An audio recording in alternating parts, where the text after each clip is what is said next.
ਸਤਨਾਮ ਸ੍ਰੀ ਵਾਹਿਗੁਰੂ ਸਾਹਿਬ ਜੀ। ਚੌਪਈ ਜਿਨ ਜਿਨ ਨਾਮ ਤਿਹਾਰੋ ਧਿਆਇਆ, ਦੁਖ ਪਾਪ ਤਿਨ ਨਿਕਟ ਨ ਆਇਆ। ਜੇ ਜੇ ਔਰ ਧਿਆਨ ਕੋ ਤਰही, ਬਹਿਸ ਬਹਿਸ ਬਾਦਨ ਤੇ ਮਰਹੀ।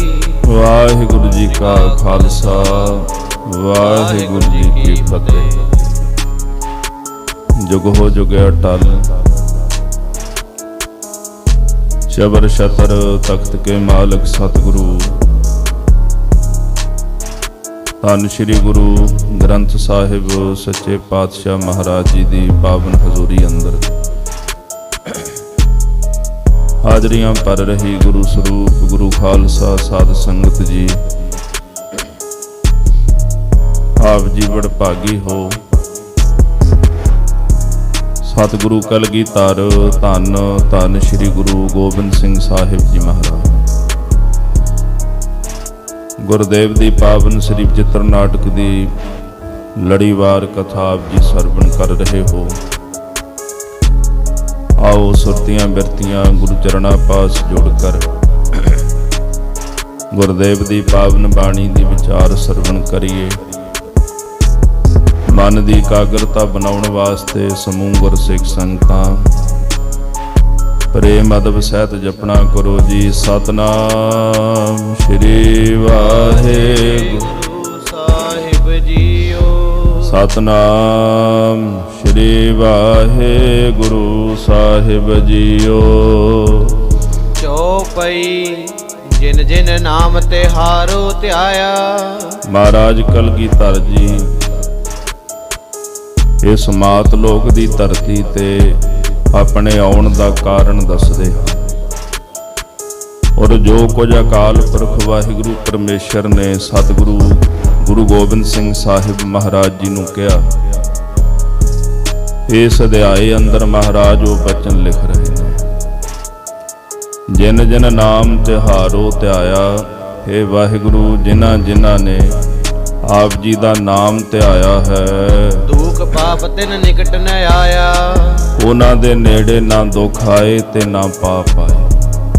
ਪਾਪ ਦੇ ਵਿੱਚੋਂ ਦੁੱਖ ਜਨਮ ਲੈਂਦਾ ਹੈ, ਉਹ ਨਾਮ ਜਪਣੇ ਕਰਕੇ ਪਾਪ ਮਿਟਦੇ ਨੇ ਤੇ ਪਾਪ ਦੇ ਮਿਟਣ ਦੇ ਨਾਲ ਦੁੱਖਾਂ ਦੀ ਨਿਵਰਤੀ ਹੁੰਦੀ ਹੈ। ਜੇ ਜੇ ਔਰ ਧਿਆਨ ਕੋ ਤਰही, ਜਿਹੜੇ ਆਪ ਜੀ ਦੇ ਨਾਮ ਦਾ ਤਿਆਗ ਕਰਕੇ ਹੋਰਾਂ ਦੇਵੀ ਦੇਵਤਿਆਂ ਦਾ ਕੱਚਿਆਂ ਪਿੱਲਿਆਂ ਦਾ ਧਿਆਨ ਧਾਰਨ ਕਰਨਗੇ, ਬਹਿਸ ਬਹਿਸ ਬਾਦਨ ਤੇ ਮਰਹੀ। ਉਹ ਜਿਹੜੇ ਮਨੁੱਖ ਬਹਿਸ ਬਹਿਸ ਕੇ ਝਗੜੇ ਕਰਕੇ ਮਰ ਜਾਣਗੇ, ਉਹਨਾਂ ਨੂੰ ਕੁਝ ਵੀ ਪ੍ਰਾਪਤ ਨਹੀਂ ਹੋਵੇਗਾ। ਹਮ ਇਹ ਕਾਜ ਜਗਤ ਮੋ ਆਏ। ਅਸੀਂ ਇਹ ਜਿਹੜਾ ਕਾਰਜ ਕਰਨ ਵਾਸਤੇ, ਨਾਮ ਜਪਣ ਵਾਸਤੇ, ਨਾਮ ਜਪਾਉਣ ਵਾਸਤੇ, ਧਰਮ ਦਾ ਪ੍ਰਚਾਰ ਕਰਨ ਵਾਸਤੇ, ਦੁਸ਼ਟਾਂ ਦਾ ਘਾਤ ਕਰਨ ਵਾਸਤੇ ਇਸ ਮਾਤ ਲੋਕ ਦੀ ਧਰਤੀ ਤੇ ਆਏ ਹਾਂ। ਧਰਮ ਹੇਤ ਗੁਰਦੇਵ ਪਠਾਏ। ਧਰਮ ਨੂੰ ਚਲਾਉਣ ਵਾਸਤੇ, ਸੱਚ ਦਾ ਪੰਥ ਜਿਹੜਾ ਧਰਤੀ ਦੇ ਉੱਪਰ ਪ੍ਰਸਾਰਨ ਵਾਸਤੇ, ਧਰਮ ਦੀ ਖਾਤਰ ਗੁਰਦੇਵ ਅਕਾਲ ਪੁਰਖ ਨੇ ਸਾਨੂੰ ਮਾਤ ਲੋਕ ਦੀ ਧਰਤੀ ਤੇ ਭੇਜਿਆ ਹੈ। ਜਹਾਂ ਤਹਾਂ ਤੁਮ ਧਰਮ ਬਿਥਾਰੋ। ਔਰ ਮੈਨੂੰ ਹੁਕਮ ਦਿੱਤਾ ਵੀ ਤੁਸੀਂ ਧਰਤੀ ਤੇ ਜਾ ਕੇ ਜਿੱਥੇ ਕਿਥੇ ਸੱਚ ਦਾ ਧਰਮ ਦਾ ਵਿਸਥਾਰ ਕਰੋ, ਧਰਮ ਦਾ ਪ੍ਰਚਾਰ ਕਰੋ। ਦੁਸ਼ਟ ਦੋਖੀਨ ਪਕੜ ਪਛਾਰੋ। ਔਰ ਜਿਹੜੇ ਦੁਸ਼ਟ ਧਰਮ ਦੇ ਦੋਖੀ ਹਨ, ਧਰਮ ਦਾ ਨਾਸ਼ ਕਰਨ ਵਾਲੇ, ਉਹਨਾਂ ਨੂੰ ਪਕੜ ਕੇ ਪਛਾੜ ਦਿਓ, ਉਹਨਾਂ ਦਾ ਨਾਸ਼ ਕਰ ਦਿਓ। ਯਾਹੀ ਕਾਜ ਤਰਾ ਹਮ ਜਨਮੰ।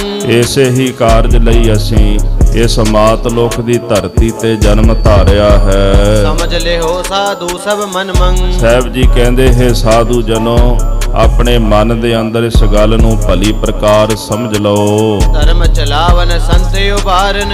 ਧਰਮ ਨੂੰ ਚਲਾਉਣ ਵਾਸਤੇ ਜਿਹੜਾ ਸੱਚ ਕਾ ਪੰਥਾ ਥਾਟਿਓ, ਜਿਹੜਾ ਪੰਥ ਧਰਮ ਗੁਰੂ ਨਾਨਕ ਸਾਹਿਬ ਜੀ ਨੇ ਚਲਾਇਆ ਹੈ, ਉਸ ਸੱਚ ਦੇ ਧਰਮ ਨੂੰ ਚਲਾਉਣ ਵਾਸਤੇ ਤੇ ਸੰਤਾਂ ਨੂੰ ਦੁਸ਼ਟਾਂ ਤੋਂ ਬਚਾਉਣ ਵਾਸਤੇ, ਸੰਤਾਂ ਦੀ ਰੱਖਿਆ ਕਰਨ ਵਾਸਤੇ, ਦੁਸ਼ਟ ਸਭਨ ਕੋ ਮੂਲ ਉਭਾਰਨ, ਜਿਹੜੇ ਸੰਤਾਂ ਦੇ ਤੇ ਧਰਮ ਦੇ ਦੋਖੀ ਨੇ ਉਹਨਾਂ ਦੁਸ਼ਟਾਂ ਦੀ ਜੜ ਪੁੱਟਣ ਵਾਸਤੇ ਅਸੀਂ ਧਰਤੀ ਤੇ ਆਏ ਹਾਂ। ਜੇ ਜੇ ਭਏ ਪਹਿਲੇ ਅਵਤਾਰਾ, ਜਿਹੜੇ ਜਿਹੜੇ ਪਹਿਲੇ ਅਵਤਾਰ ਇਸ ਧਰਤੀ ਦੇ ਉੱਪਰ ਹੋਏ ਹਨ, ਆਪ ਤਿਨ ਜਾਪ ਉਚਾਰਾ, ਉਹਨਾਂ ਨੇ ਇਸ ਧਰਤੀ ਤੇ ਆ ਕੇ ਆਪਣਾ ਆਪਣਾ ਹੀ ਨਾਮ ਜਪਾਇਆ ਹੈ। ਹਰ ਕਿਸੇ ਨੇ ਆਪਣੀ ਆਪਣੀ ਪੂਜਾ ਕਰਾਈ ਹੈ। ਪ੍ਰਭ ਦੋਖੀ ਕੋਈ ਨਾ ਬਿਦਾਰਾ, ਜਿਹੜੇ ਪ੍ਰਭੂ ਦੋਖੀ ਸਨ, ਧਰਮ ਦਾ ਨਾਸ਼ ਕਰਨ ਵਾਲੇ, ਧਰਮ ਦੇ ਵੈਰੀ ਸਨ, ਇਹੋ ਜੇ ਦੋਖੀਆਂ ਦਾ ਕਿਸੇ ਨੇ ਵੀ ਨਾਸ਼ ਨਹੀਂ ਕੀਤਾ।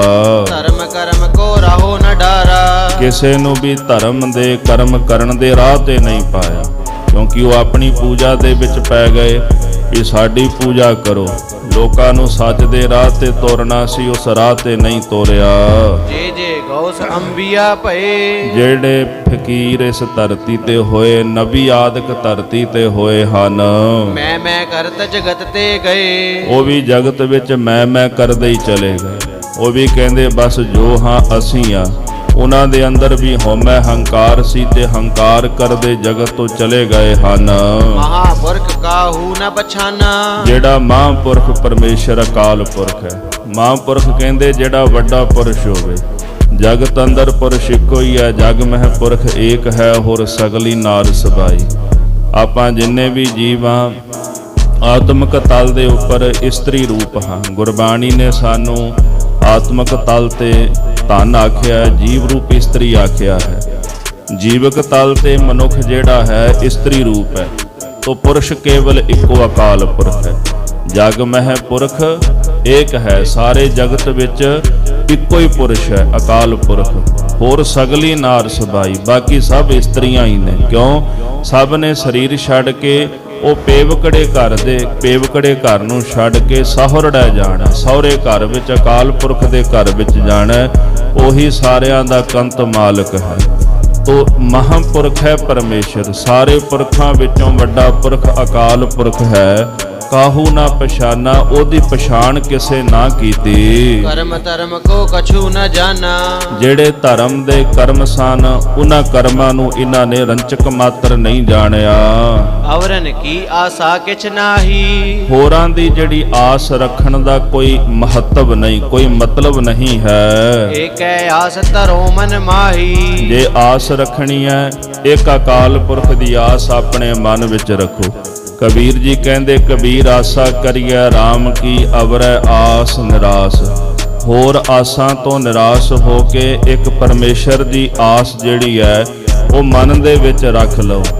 ਤੇ ਜਿਨ੍ਹਾਂ ਨੇ ਪਰਮੇਸ਼ਰ ਦੀ ਆਸ ਮਨ ਵਿੱਚ ਰੱਖੀ ਹੈ, ਆਸਾਂ ਸਭੇ ਪੂਰੀਆਂ, ਉਹਨਾਂ ਦੀਆਂ ਸਾਰੀਆਂ ਇੱਛਾਵਾਂ ਆਸਾਂ ਪੂਰੀਆਂ ਹੋ ਗਈਆਂ ਹਨ। ਆਨ ਆਸ ਉਪਜਤ ਕਿਛ ਨਾਹੀ, ਮਹਾਰਾਜ ਕਹਿੰਦੇ ਹੋਰ ਦੀ ਆਸ ਹਿਰਦੇ ਵਿੱਚ ਰੱਖ ਕੇ ਕੋਈ ਫਲ ਨਹੀਂ ਪ੍ਰਾਪਤ ਹੁੰਦਾ, ਕੁਝ ਵੀ ਪ੍ਰਾਪਤ ਨਹੀਂ ਹੁੰਦਾ।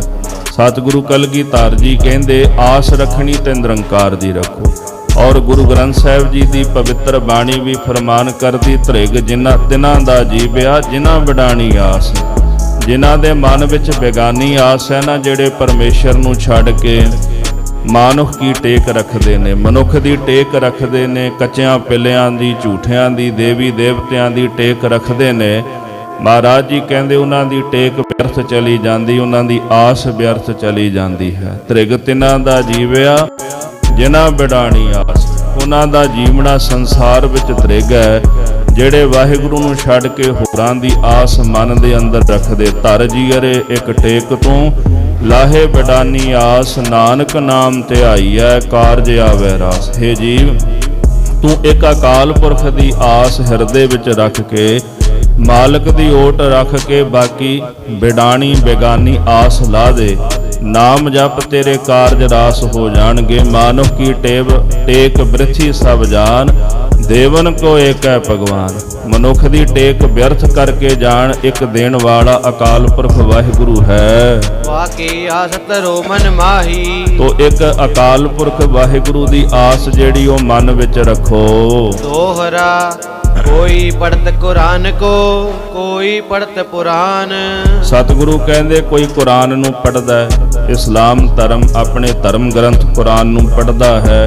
ਹਿੰਦੂ ਮਤ ਸਨਾਤਨ ਮਤ ਜਿਹੜਾ ਉਹ ਆਪਣੇ ਪੁਰਾਣ ਆਦਿਕ ਪੜ੍ਹਦਾ ਹੈ। काल न सकत बचाए कै वो कट धर्म निदान। ਗੁਰੂ ਸਾਹਿਬ ਜੀ ਕਹਿੰਦੇ ਜਦੋਂ ਅੰਤ ਕਾਲ ਆਉਂਦਾ ਹੈ ਤੇ ਇਹਨਾਂ ਵਿੱਚੋਂ ਇੱਕ ਵੀ ਕਰਮ ਕਾਲ ਤੋਂ ਮਨੁੱਖ ਨੂੰ ਨਹੀਂ ਬਚਾ ਸਕਦਾ। ਯਾਨੀ ਕਿ ਲੱਖ ਮਨੁੱਖ ਫੋਕਟ ਦੇ ਕਰਮ ਕਰੀ ਜਾਵੇ, ਇਹ ਫੋਕਟ ਦੇ ਕਰਮ ਅੰਤ ਨੂੰ ਕੰਮ ਨਹੀਂ ਆਉਂਦੇ, ਕੋਈ ਵੀ ਕਾਲ ਤੋਂ ਨਹੀਂ ਬਚਾ ਸਕਦਾ। ਚੌਪਈ ਕਈ ਕੋਟ ਮਿਲ ਪੜਤ ਕੁਰਾਨਾ। ਕਈ ਕਰੋੜਾਂ ਦੀ ਤਾਦਾਦ ਵਿੱਚ ਮਿਲ ਕੇ ਕੁਰਾਨ ਪੜ੍ਹਦੇ ਹਨ। ਬਾਚਤ ਕਿਤੇ ਪੁਰਾਨ ਅਜਾਨਾ। ਕਈ ਅਗਿਆਤ ਜੀਵ ਜਿਨ੍ਹਾਂ ਪਰਮੇਸ਼ਰ ਨੂੰ ਵਿਸਾਰ ਦਿੱਤਾ, ਉਹ ਮਿਲ ਕਰਕੇ ਪੁਰਾਣ ਆਦਿਕ ਉਹਨਾਂ ਨੂੰ ਪੜ੍ਹਦੇ ਵਿਚਾਰਦੇ ਹਨ। ਅੰਤ ਕਾਲ ਕੋਈ ਕਾਮ ਨ ਆਵਾ। ਤੇ ਜਦੋਂ ਜੀਵਨ ਦਾ ਅੰਤ ਕਾਲ ਆਇਆ, ਜੀਵਨ ਦਾ ਅੰਤ ਆਇਆ, ਇਹਨਾਂ ਵਿੱਚੋਂ ਕੀਤੇ ਹੋਏ ਫੋਕਟ ਕਰਮ ਕੋਈ ਕੰਮ ਨਹੀਂ ਆਏ। ਦਾਵ ਕਾਲ ਕਾਹੂ ਨ ਬਚਾਵਾ। ਕਾਲ ਦੇ ਦਾਅ ਤੋਂ ਕਿਸੇ ਵੀ ਕਰਮ ਨੇ ਨਹੀਂ ਬਚਾਇਆ। ਕਿਉ ਨ ਜਪੋਤਾ ਕੋ ਤੁਮ ਪਾਈ। ਇਸ ਵਾਸਤੇ ਭਾਈ ਤੁਸੀਂ ਉਸ ਅਕਾਲ ਪੁਰਖ ਵਾਹਿਗੁਰੂ ਦਾ ਨਾਮ ਕਿਉਂ ਨਹੀਂ ਜਪਦੇ। ਅੰਤ ਕਾਲ ਜੋ ਹੋਏ ਸਹਾਈ। ਜਿਹੜਾ ਅਕਾਲ ਪੁਰਖ ਅੰਤ ਕਾਲ ਜੀਵ ਦੇ ਸਹਾਈ ਹੁੰਦਾ ਹੈ, ਜੀਵ ਦੀ ਰੱਖਿਆ ਕਰਦਾ ਹੈ, ਉਹਦਾ ਨਾਮ ਕਿਉਂ ਨਹੀਂ ਜਪਦੇ। ਫੋਕਟ ਧਰਮ ਲਖੋ ਕਰ ਪਰਮਾ। ਜਿਹੜੇ ਫੋਕਟ ਦੇ ਵਿਅਰਥ ਦੇ ਕਰਮ ਅਸੀਂ ਕਰਦੇ ਆ ਉਹਨਾਂ ਨੂੰ ਕੇਵਲ ਭਰਮ ਕਰਕੇ ਜਾਣੋ, ਉਹ ਸਾਡਾ ਭਰਮ ਹੈ। ਕੇਵਲ ਕਰਮ ਭਰਮ ਸੇ ਚੀਨੋ ਧਰਮ ਕਰਮ ਅਨੁਰਾਗੋ। ਫੋਕਟ ਦੇ ਕਰਮਾਂ ਨੂੰ ਮਨ ਦਾ ਭਰਮ ਕਰਕੇ ਜਾਣੋ, ਇਨ ਤੇ ਸਰਤ ਨ ਕੋਈ ਕਰਮਾ। ਕਿਉਂਕਿ ਇਹਨਾਂ ਤੋਂ ਕੋਈ ਵੀ ਕੰਮ ਜਿਹੜਾ ਉਹ ਮਨੁੱਖ ਦਾ ਨਹੀਂ ਸਰਦਾ। ਜਿੰਨੇ ਮਰਜੀ ਫੋਕਟ ਦੇ ਕਰਮ ਕਰੀ ਜਾਈਏ, ਇੱਕ ਵੀ ਸਾਡਾ ਕਾਰਜ ਉਹਦੇ ਤੋਂ ਰਾਸ ਨਹੀਂ ਹੁੰਦਾ।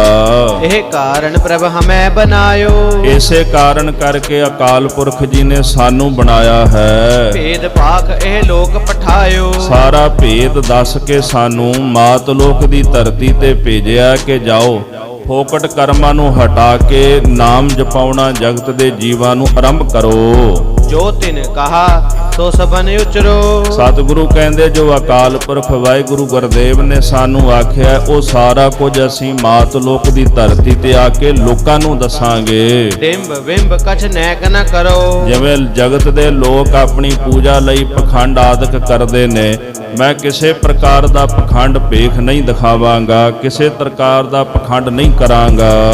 ਸਾਵਲ ਛੰਦ ਨਾ ਜਟਾ ਮੁੰਡ ਧਾਰੋ ਨਾ ਮੁੰਦਰ ਕਾ ਸਵਾਰੋ। ਨਾ ਤਾਂ ਮੈਂ ਆਪਣੇ ਸੀਸ ਤੇ ਜਟਾਵਾਂ ਰੱਖਾਂਗਾ ਤੇ ਨਾ ਹੀ ਮੈਂ ਕੰਨਾਂ ਦੇ ਵਿੱਚ ਮੁੰਦਰਾਂ ਪਾਵਾਂਗਾ। ਜਪੋ ਤਾਸ ਨਾਮੰ ਸਰੈ ਸਰਬ ਕਾਮੰ। ਇੱਕ ਅਕਾਲ ਪੁਰਖ ਦਾ ਨਾਮ ਜਪਾਂਗਾ ਜਿਹਦੇ ਨਾਲ ਮਨੁੱਖ ਦੇ ਸਾਰੇ ਕਾਰਜ ਰਾਸ ਹੋ ਜਾਂਦੇ ਹਨ। ਨਾ ਨੈਨੰ ਮੇ ਚਾਉ ਨਾ ਡਿੰਬੰ ਦਿਖਾਉ। ਨਾ ਤਾਂ ਮੈਂ ਆਪਣੇ ਨੇਤਰ ਬੰਦ ਕਰਾਂਗਾ, ਜਿਵੇਂ ਨੇਤਰ ਬੰਦ ਕਰਕੇ ਬਗਲੇ ਵਾਂਗੂ ਧਿਆਨ ਲਗਾ ਕੇ ਲੋਕਾਂ ਨੂੰ ਦਿਖਾਉਂਦੇ ਨੇ, ਇਸ ਤਰ੍ਹਾਂ ਮੈਂ ਪਖੰਡ ਦੀ ਖਾਤਰ ਆਪਣੇ ਨੇਤਰ ਵੀ ਬੰਦ ਨਹੀਂ ਕਰਾਂਗਾ, ਨਾ ਡਿੰਬੰਗ ਦਿਖਾਉਂ। ਡਿੰਬ ਨਾਮ ਹੁੰਦਾ ਹੈ ਪਖੰਡ ਦਾ। ਨਾ ਇਸ ਤਰ੍ਹਾਂ ਦਾ ਮੈਂ ਪਖੰਡ ਲੋਕਾਂ ਨੂੰ ਵਿਖਾਵਾਂਗਾ। ਨਾ ਕੋ ਕਰਮੰ ਕਮਾਉ ਨਾ ਪੇਖੀ ਕਹਾਉ। ਨਾ ਮੈਂ ਮਾੜੇ ਕਰਮ ਕਰਾਂਗਾ, ਉੱਪਰ ਪਹਿਰਾਵਾ ਧਰਮ ਦਾ ਤੇ ਉਂਝ ਅੰਦਰੋਂ ਮਾੜੇ ਕੰਮ ਕਰੀ ਜਾਣੇ। ਇਦਾਂ ਦੇ ਮਾੜੇ ਕੰਮ ਵੀ ਮੈਂ ਨਹੀਂ ਕਰਾਂਗਾ। ਨਾ ਭੇਖੀ ਕਹਾਉ ਤੇ ਨਾ ਹੀ ਮੈਂ ਭੇਖੀ ਕਹਾਵਾਂਗਾ, ਯਾਨੀ ਕਿ ਕੇਵਲ ਭੇਖ ਨਹੀਂ ਧਾਰਾਂਗਾ। ਜੋ ਕੁਝ ਕਹਾਂਗਾ ਜੀਵਨ ਵਿੱਚ ਉਸ ਦੀ ਕਮਾਈ ਵੀ ਕਰਾਂਗਾ। ਚੌਪਈ ਜੇ ਜੇ ਭੇਖ ਤਨ ਮੈਂ ਧਾਰੈ। ਜਿਹੜੇ ਲੋਕ ਆਪਣੇ ਸਰੀਰ ਤੇ ਕੇਵਲ ਧਰਮ ਦਾ ਭੇਖ ਧਾਰਨ ਕਰਨਗੇ, ਤੇ ਪ੍ਰਭ ਜਨ ਕਛ ਕਹਿ ਨ ਵਿਚਾਰੈ। ਸਤਿਗੁਰੂ ਕਹਿੰਦੇ ਹਨ ਤੇ ਪ੍ਰਭ ਜਨ ਕਛ ਕਹਿ ਨਾ ਵਿਚਾਰੈ। ਜਿਹੜੇ ਪ੍ਰਭੂ ਦੇ ਪਿਆਰੇ ਨੇ ਉਹਨਾਂ ਭੇਖੀਆਂ ਨੂੰ ਕੁਝ ਵੀ ਨਹੀਂ ਵਿਚਾਰਦੇ। ਭਾਵ ਕਿ ਪਰਮੇਸ਼ਰ ਦੇ ਪਿਆਰੇ ਭੇਖੀਆਂ ਨੂੰ ਜਿਨ੍ਹਾਂ ਨੇ ਕੇਵਲ ਭੇਖ ਧਾਰਿਆ, ਬੰਦਗੀ ਨਹੀਂ ਕਰਦੇ, ਨਾਮ ਨਹੀਂ ਜਪਦੇ, ਲੋਕਾਂ ਨੂੰ ਠੱਗਣ ਵਾਸਤੇ ਭੇਖ ਰੱਖਦੇ ਨੇ, ਪ੍ਰਭੂ ਦੇ ਪਿਆਰੇ ਉਹਨਾਂ ਨੂੰ ਕੁਛ ਨਹੀਂ ਸਮਝਦੇ। ਸਮਝ ਲਿਓ ਸਭ ਜਨ ਮਨ ਮਾਹੀ। ਹੇ ਜਨੋ, ਹੇ ਭਗਤੋ, ਪਰਮੇਸ਼ਰ ਦੇ ਪਿਆਰਿਓ, ਇਸ ਗੱਲ ਨੂੰ ਆਪਣੇ ਮਨ ਅੰਦਰ ਚੰਗੀ ਤਰ੍ਹਾਂ ਸਮਝ ਲਵੋ। ਡਿੰਬਨ ਮੈਂ ਪਰਮੇਸ਼ਰ ਨਾਹੀ। ਪਖੰਡ ਵਿਖਾਉਣ ਦੇ ਵਿੱਚ ਪਰਮੇਸ਼ਰ ਦੀ ਪ੍ਰਾਪਤੀ ਨਹੀਂ ਹੁੰਦੀ। ਗੁਰੂ ਨਾਨਕ ਸਾਹਿਬ ਜੀ 100 ਸੁਹਾਗਣ ਨੂੰ ਮਿਲਣ ਗਏ ਨਾ, ਤੇ 100 ਸੁਹਾਗਣ ਅੰਦਰ ਵੜਿਆ ਬੈਠਾ ਸੀ ਤੇ ਸਤਿਗੁਰੂ ਜੀ ਦਰਵਾਜ਼ੇ ਤੇ ਖਲੋਤੇ ਸੰਤ ਜੀ ਨੂੰ ਮਿਲ ਲੈ। ਚੇਲੇ ਕਹਿੰਦੇ ਨਾ ਜੀ, ਅੱਜ ਤਾਂ 100 ਨੇ ਮਿਲਣ ਆਉਣਾ ਸਾਡੇ ਗੁਰੂ ਜੀ ਨੂੰ, ਤੁਸੀਂ ਇੱਥੋਂ ਹੀ ਮੱਥਾ ਟੇਕ ਲਓ। ਮਹਾਰਾਜ ਕਹਿੰਦੇ ਇੱਥੇ ਕੁਛ ਵੀ ਨਹੀਂ, ਚੱਲ ਭਾਈ ਮਰਦਾਨਿਆ ਇੱਥੋਂ ਚੱਲੀਏ। ਪਿੱਠ ਕੀਤੀ ਤੇ ਡੇਰੇ ਵਿੱਚ ਲੜਾਈ ਹੋ ਗਈ। ਲੜਾਈ ਹੁੰਦੇ ਹੁੰਦੇ ਲੋਕ ਇਕੱਠੇ ਹੋ ਗਏ ਤੇ ਦਰਵਾਜ਼ੇ ਨੂੰ ਧੱਕਾ ਵੱਜਿਆ, ਖੁੱਲ ਗਿਆ ਤੇ ਅੰਦਰ ਬੈਠਾ ਉਹ ਕਰਮ ਕਰਦਾ ਸੀ। ਜਿਨ੍ਹਾਂ ਲੋਕਾਂ ਨੇ ਪੂਜਾ ਕੀਤੀ ਫਿਰ ਉਹਨਾਂ ਨੇ ਇਹਦੀ ਮਾਰ ਕੁਟਾਈ ਕੀਤੀ। ਮਹਾਰਾਜ ਗੁਰੂ ਨਾਨਕ ਸਾਹਿਬ ਜੀ ਨੇ ਇਹਨੂੰ ਬਾਅਦ ਵਿੱਚ ਉਪਦੇਸ਼ ਦਿੱਤਾ, ਇਹੋ ਤਨ ਮਾਇਆ ਪਾਹਿਆ ਪਿਆਰੇ, ਲੀਤੜਾ ਲੱਭ ਰੰਗਾਏ, ਮੇਰਾ ਕੰਤ ਨਾ ਭਾਵੈ ਚੋਲੜਾ ਪਿਆਰੇ, ਕਿਉ ਤਨ ਸੀਜੈ ਜਾਏ। ਪਾਤਸ਼ਾਹ ਕਹਿੰਦੇ ਤੇਰੇ ਅੰਦਰ ਦਾ ਮਨ, ਜਿਹੜਾ ਮਨ ਦਾ ਬਸਤਰ ਲੋਭ ਦੇ ਨਾਲ ਭਾਈ ਇਹ ਰੰਗਿਆ ਹੋਇਆ ਹੈ। ਪਰਮੇਸ਼ਰ ਅਕਾਲ ਪੁਰਖ ਨੂੰ ਇਹ ਪਾਉਂਦਾ ਨਹੀਂ ਤੇਰਾ ਚੋਲਾ ਜਿਹੜਾ ਹੈ। ਇਸ ਵਾਸਤੇ ਪਖੰਡ ਦਾ ਤਿਆਗ ਕਰ ਤੇ ਸੱਚ ਦੇ ਨਾਲ ਜੁੜ, ਸਾਰਾ ਜਗਤ ਆਪੇ ਹੀ ਪੂਜਣ ਲੱਗ ਪਵੇਗਾ। ਤੋ ਸਤਿਗੁਰੂ ਕਲਗੀਧਰ ਗੁਰੂ ਗੋਬਿੰਦ ਸਿੰਘ ਸਾਹਿਬ ਜੀ ਕਹਿੰਦੇ ਜਿਹੜਾ ਡਿੰਬ ਹੈ ਯਾਨੀ ਪਖੰਡ ਹੈ, ਇਹਦੇ ਵਿੱਚ ਪਰਮੇਸ਼ਰ ਦੀ ਪ੍ਰਾਪਤੀ ਨਹੀਂ ਹੁੰਦੀ। ਜੇ ਜੇ ਕਰਮ ਕਰ ਡਿੰਬ ਦਿਖਾਈ, ਜਿਹੜੇ ਜਿਹੜੇ ਕਰਮ ਕਰਕੇ ਲੋਕ ਪਖੰਡ ਵਿਖਾਉਂਦੇ ਹਨ, ਤਿਨ ਪਰ ਲੋਗਨ ਮੋਗਤ ਨਾਹੀ, ਉਹਨਾਂ ਲੋਕਾਂ ਦੀ ਪਰਲੋਕ ਦੇ ਵਿੱਚ ਕਦੇ ਜਾ ਕੇ ਗਤ ਨਹੀਂ ਹੁੰਦੀ, ਉਹਨਾਂ ਦਾ ਕਦੇ ਭਲਾ ਨਹੀਂ ਹੁੰਦਾ। ਜੀਵਤ ਚਲਤ ਜਗਤ ਕੇ ਕਾਜਾ, ਕਿਉਂਕਿ ਕਰਮ ਧਰਮ ਪਾਖੰਡ ਜੋ ਦਿਸੈ, ਤਿਨ ਜਮ ਜਗਾਤੀ ਲੋਟੈ।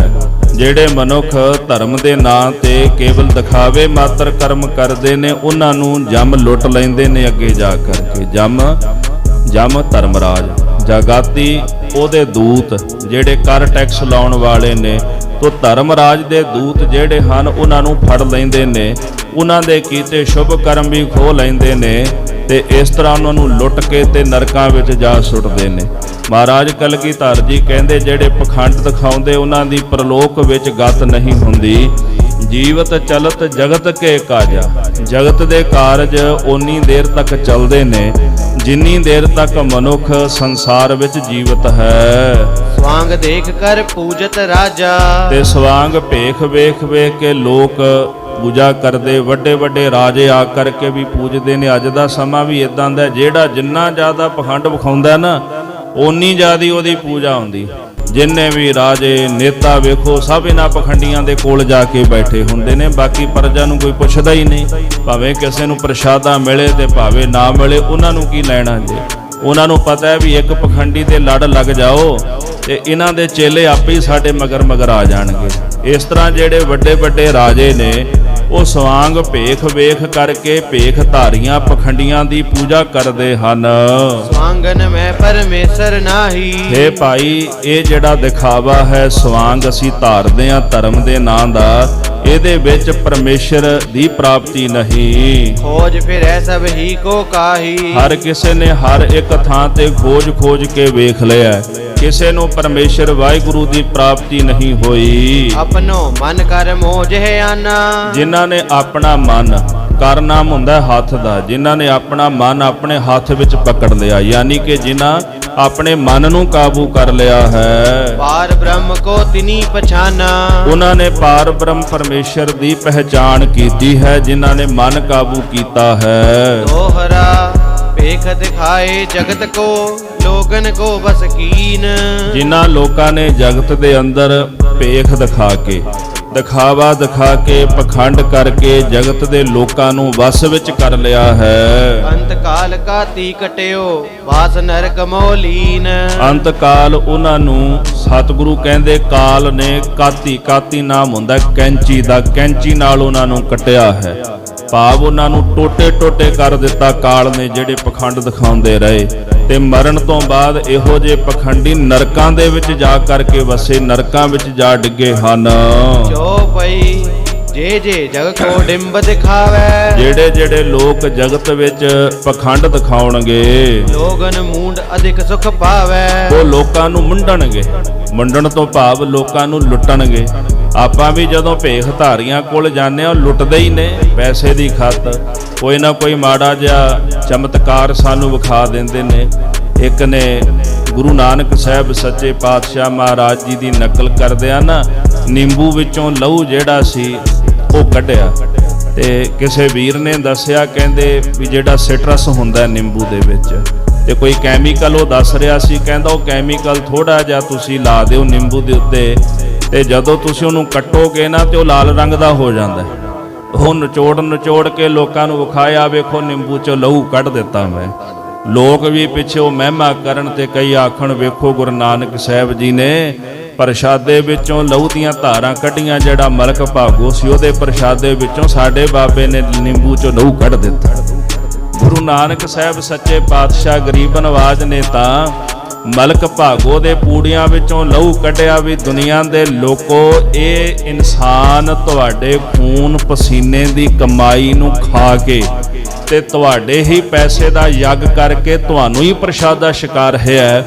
ਮਹਾਰਾਜ ਕਹਿੰਦੇ ਨੇ ਕਿ ਇਹ ਇਨਸਾਨ ਮੁਰਦਾਰ ਖਾਂਦਾ ਪਰਾਇਆ ਹੱਕ ਖਾ ਕੇ, ਤੇ ਮੈਂ ਇਸ ਗੱਲ ਨਾਲ ਸਹਿਮਤ ਨਹੀਂ ਕਿ ਇਹਦੇ ਘਰ ਦਾ ਭੋਜਨ ਮੈਂ ਛਕਾਂ।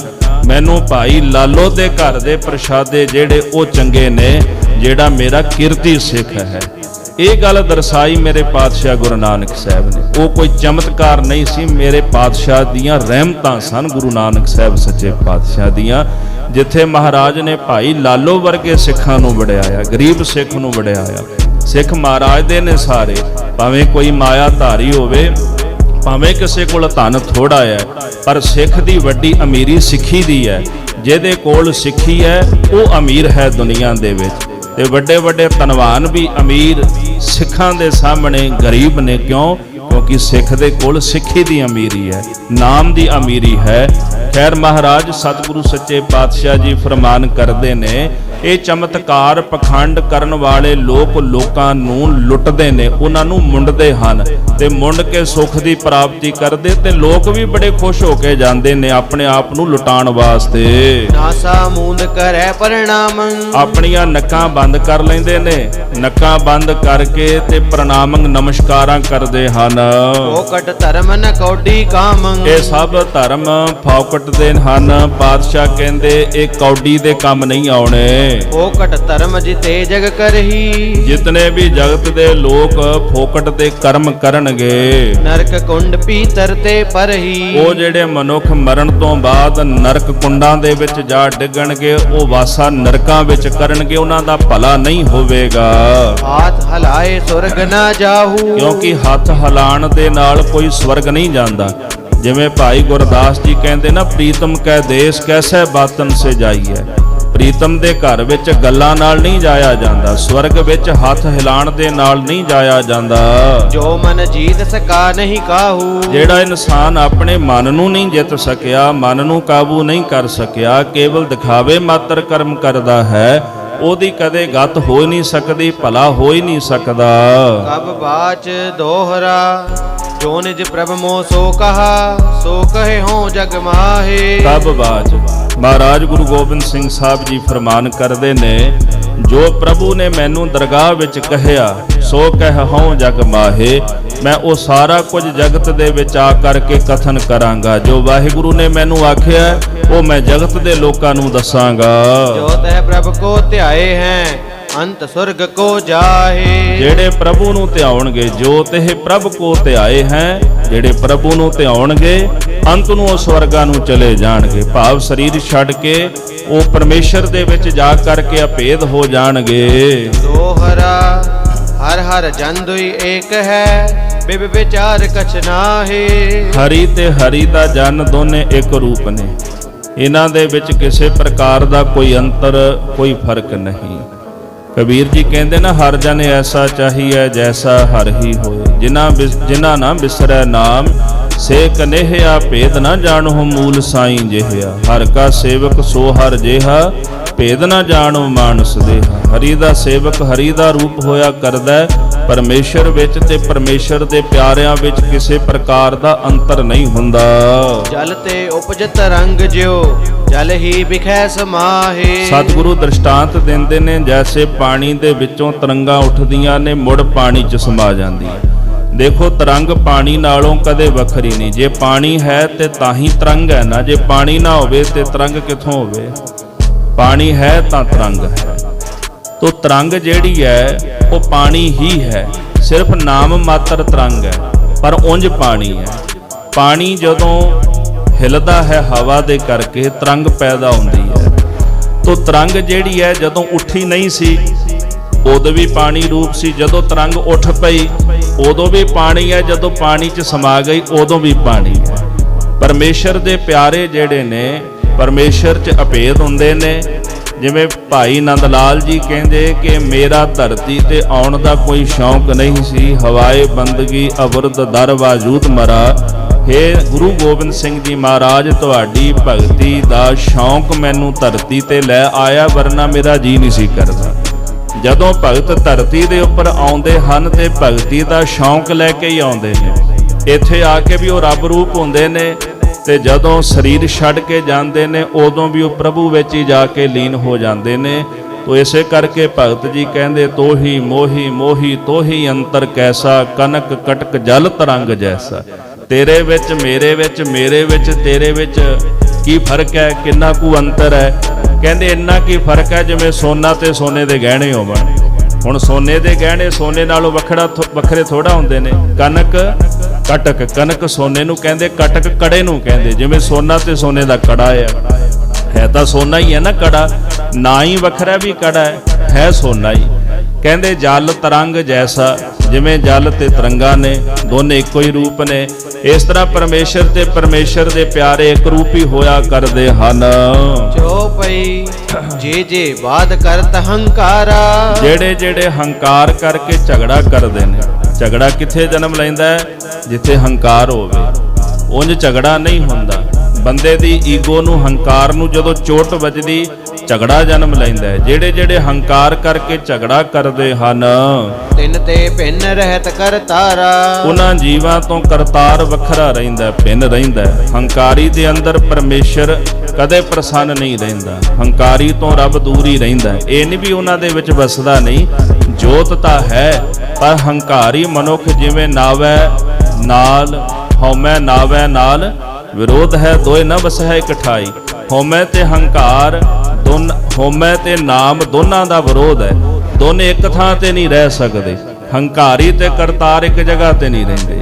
ਇਸ ਕਰਕੇ ਜਿਹੜੇ ਹੰਕਾਰ ਕਰਦੇ ਉਹਨਾਂ ਤੋਂ ਕਰਤਾਰ ਭਿੰਨ ਵੱਖਰਾ ਰਹਿੰਦਾ ਹੈ। ਵੇਦ ਕਤੇਬ ਵਿਖੈ ਹਰ ਨਾਹੀ, ਵੇਦਾਂ ਕਤੇਬਾਂ ਨੂੰ ਪੜ੍ਹ ਕੇ ਹਰੀ ਦੀ ਪ੍ਰਾਪਤੀ ਨਹੀਂ ਹੁੰਦੀ। ਜਾਣ ਲਿਓ ਹਰ ਜਨ ਮਨ ਮਾਹੀ, ਹੇ ਹਰੀ ਦੇ ਜਨੋ, ਹੇ ਪਰਮੇਸ਼ਰ ਦੇ ਪਿਆਰਿਓ, ਇਸ ਗੱਲ ਨੂੰ ਮਨ ਵਿੱਚ ਜਾਣ ਲਵੋ। ਆਂਖ ਮੂੰਦ ਕਉ ਡਿੰਬ ਦਿਖਾਵੇ, ਜੇਕਰ ਕੋਈ ਮਨੁੱਖ ਅੱਖ ਮੀਚ ਕੇ ਲੋਕਾਂ ਨੂੰ ਪਖੰਡ ਵਿਖਾਉਂਦਾ ਹੈ, ਆਂਦਰ ਕੀ ਪਦਵੀ ਕਹਿ ਪਾਵੇ, ਉਹਨੂੰ ਅੰਦਰ ਦੀ ਪਦਵੀ ਮਿਲਦੀ। ਅੰਦਰ ਕਿਹਨੂੰ ਕਹਿੰਦੇ? ਅੰਨਾ। ਜਿਵੇਂ ਅੰਨਾ ਮਨੁੱਖ ਹੁੰਦਾ ਹੈ, ਇਹ ਥੋੜਾ ਵੀ ਉਹਨੂੰ ਦਿਸਦਾ ਨਹੀਂ ਤੇ ਉਹ ਪਰਮੇਸ਼ਰ ਦਾ ਪਿਆਰਾ ਹੋ ਗਿਆ, ਐਸਾ ਤਾਂ ਨਹੀਂ ਨਾ। ਪਰਮੇਸ਼ਰ ਦਾ ਪਿਆਰਾ ਤਾਂ ਉਹ ਹੈ ਜਿਹੜਾ ਬੰਦਗੀ ਕਰਦਾ, ਭਾਵੇਂ ਨੇਤਰਹੀਣ ਹੋਵੇ ਭਾਵੇਂ ਸੁਜਾਖਾ ਹੋਵੇ। ਇਸੇ ਪ੍ਰਕਾਰ ਜਿਹੜਾ ਮਨੁੱਖ ਕੇਵਲ ਅੱਖਾਂ ਵੇਖ ਕੇ ਪਖੰਡ ਵਿਖਾਉਂਦਾ, ਉਹਨੂੰ ਅੰਨੇ ਦੀ ਪਦਵੀ ਮਿਲਦੀ ਹੈ। ਆਂਖ ਮੀਚ ਮਗ ਸੂਝ ਨ ਜਾਈ, ਕਿਉਂਕਿ ਅੱਖ ਮੀਚਣ ਦੇ ਨਾਲ ਕਦੇ ਮਾਰਗ ਥੋੜਾ ਸੁਝਦਾ ਹੈ। ਜੇ ਬੰਦਾ ਹੁਣ ਅੱਖ ਮੀਚ ਕੇ ਤੁਰਨਾ ਚਾਹੇ ਤੇ ਉਹਨੂੰ ਦਿਸਦਾ ਕੁਝ ਨਹੀਂ, ਪਹਿਲਾਂ ਵੇਖਣਾ ਪੈਂਦਾ ਹੈ, ਵੇਖ ਕੇ ਫਿਰ ਮਨੁੱਖ ਨੂੰ ਮਾਰਗ ਜਿਹੜਾ ਉਹ ਸੁਝਦਾ ਹੈ। ਇਸੇ ਤਰ੍ਹਾਂ ਮਹਾਰਾਜ ਕਹਿੰਦੇ ਜੈਸੇ ਬਾਹਰ ਦੀਆਂ ਅੱਖਾਂ ਮੀਚ ਕੇ ਰਾਹ ਨਹੀਂ ਦਿਸਦਾ, ਇਹਦਾ ਅੰਦਰ ਦੀਆਂ ਅੱਖਾਂ ਮੀਚ ਕੇ ਕਿਸੇ ਨੂੰ ਧਰਮ ਦਾ, ਸੱਚ ਦਾ, ਪਰਮੇਸ਼ਰ ਦੀ ਪ੍ਰਾਪਤੀ ਦਾ ਰਾਹ ਨਹੀਂ ਦਿਸਦਾ। ਤੋ ਇਹਦੇ ਵਾਸਤੇ ਫਿਰ ਗੁਰੂ ਦੀ ਸੰਗਤ ਵਿੱਚ ਬਹਿਣਾ ਪੈਂਦਾ। ਸੰਗਤ ਵਿੱਚੋਂ ਗੁਰੂ ਮਿਲਦਾ, ਗੁਰੂ ਕੋਲੋਂ ਗਿਆਨ ਮਿਲਦਾ, ਗਿਆਨ ਰਸਤਾ ਵਿਖਾਉਂਦਾ। ਗਿਆਨ ਦਾ ਮਿਲਣਾ ਪਰਮੇਸ਼ਰ ਦੇ ਘਰ ਦੀ ਪ੍ਰਾਪਤੀ ਦਾ ਇੱਕ ਸਭ ਤੋਂ ਵੱਡਾ ਸਾਧਨ ਹੈ। ਇਸ ਵਾਸਤੇ ਮਹਾਰਾਜ ਜੀ ਫਰਮਾਨ ਕਰਦੇ ਹਨ ਕਿ ਅੱਖਾਂ ਮੀਚ ਕੇ ਕਿਸੇ ਨੂੰ ਧਰਮ ਦਾ ਮਾਰਗ ਨਹੀਂ ਸੁਝਦਾ। ਤਾਹੇ ਅਨੰਤ ਮਿਲੈ ਕਿਮ ਪਾਈ, ਤੇ ਜੇ ਅੱਖਾਂ ਹੀ ਬੰਦ ਰੱਖੋਗੇ ਤੇ ਭਾਈ ਉਸ ਅਨੰਤ ਵਾਹਿਗੁਰੂ ਨੂੰ ਕਿਵੇਂ ਮਿਲੋਗੇ? ਬਹੁ ਵਿਸਥਾਰ ਕਹਿ ਲੋ ਕੋਈ ਕਹੈ, ਸਤਿਗੁਰੂ ਕਹਿੰਦੇ ਇਸ ਗੱਲ ਦਾ ਵਿਸਥਾਰ ਕੋਈ ਕਿੱਥੋਂ ਤਾਈਂ ਕਥਨ ਕਰ ਸਕਦਾ ਹੈ। ਸਮਝਤ ਬਾਤ ਥਕਤ ਹੋਏ ਰਹੈ, ਇਹਨਾਂ ਗੱਲਾਂ ਨੂੰ ਸਮਝਦਿਆਂ ਮਨੁੱਖ ਥੱਕ ਜਾਂਦਾ ਹੈ। ਇਹ ਗੱਲਾਂ ਜਿਹੜੀਆਂ ਬ੍ਰਹਮ ਦੀਆਂ ਹਨ, ਰੱਬ ਦੇ ਘਰ ਦੀਆਂ ਨੇ, ਮਨੁੱਖ ਦੀ ਬੁੱਧੀ ਜਿਹੜੀ ਆ ਇਹਨਾਂ ਗੱਲਾਂ ਨੂੰ ਸਮਝਦਿਆਂ ਥੱਕ ਜਾਂਦੀ ਹੈ। ਰਸਨਾ ਧਰੈ ਕਈ ਜੋ ਕੋਟਾ, ਜੇਕਰ ਕੋਈ ਮਨੁੱਖ ਕਰੋੜਾਂ ਜ਼ਬਾਨਾਂ ਧਾਰਨ ਕਰ ਲਵੇ ਤਦਪ ਗਨਤ ਤਹਿ ਪਰਤ ਸੋ ਟੋਟਾ। ਜੇ ਉਹ ਮਾਲਕ ਦੇ ਨਾਵਾਂ ਦੀ ਗਿਣਤੀ ਕਰਨ ਲੱਗ ਪਏ, ਉਹਦੀ ਵਡਿਆਈ ਕਰਨ ਲੱਗ ਪਵੇ, ਫਿਰ ਵੀ ਘਾਟਾ ਹੀ ਪੈ ਜਾਣਾ। ਕਾਹਦਾ? ਜ਼ਬਾਨਾਂ ਦਾ। ਸਾਡੀਆਂ ਜ਼ਬਾਨਾਂ ਘਟ ਜਾਣੀਆਂ ਨੇ, ਪਰ ਉਹਦਾ ਜਸ ਨਹੀਂ ਘਟਣਾ, ਉਹਦੇ ਨਾਮ ਨਹੀਂ ਘਟਣੇ। ਇੱਕ ਦੂ ਜੀਭੋ ਲੱਖ ਹੋਏ, ਲੱਖ ਹੋਵਹਿ ਲੱਖ 20, ਲੱਖ ਲੱਖ ਗੇੜਾ ਆਖੀਐ ਏਕ ਨਾਮ ਜਗਦੀਸ਼। ਤੇਰੇ ਕਵਨ ਕਵਨ ਗੁਣ ਕਹਿ ਕਹਿ ਗਾਵਾ, ਤੂੰ ਸਾਹਿਬ ਗੁਣੀ ਨਿਧਾਨਾ। ਤੁਮਰੀ ਮਹਿਮਾ ਬਰਨ ਨਾ ਸਕੋ, ਤੂੰ ਠਾਕੁਰ ਊਚ ਭਗਵਾਨਾ। ਮਹਾਰਾਜ ਜੀ ਕਹਿੰਦੇ ਵਾਹਿਗੁਰੂ ਤੁਹਾਡੇ ਨਾਮ ਜਪਦਿਆਂ ਜਪਦਿਆਂ ਜ਼ਬਾਨ ਦਾ ਘਾਟਾ ਪੈ ਜਾਏਗਾ, ਪਰ ਤੇਰੇ ਨਾਵਾਂ ਦਾ ਘਾਟਾ ਨਹੀਂ ਪੈਣਾ।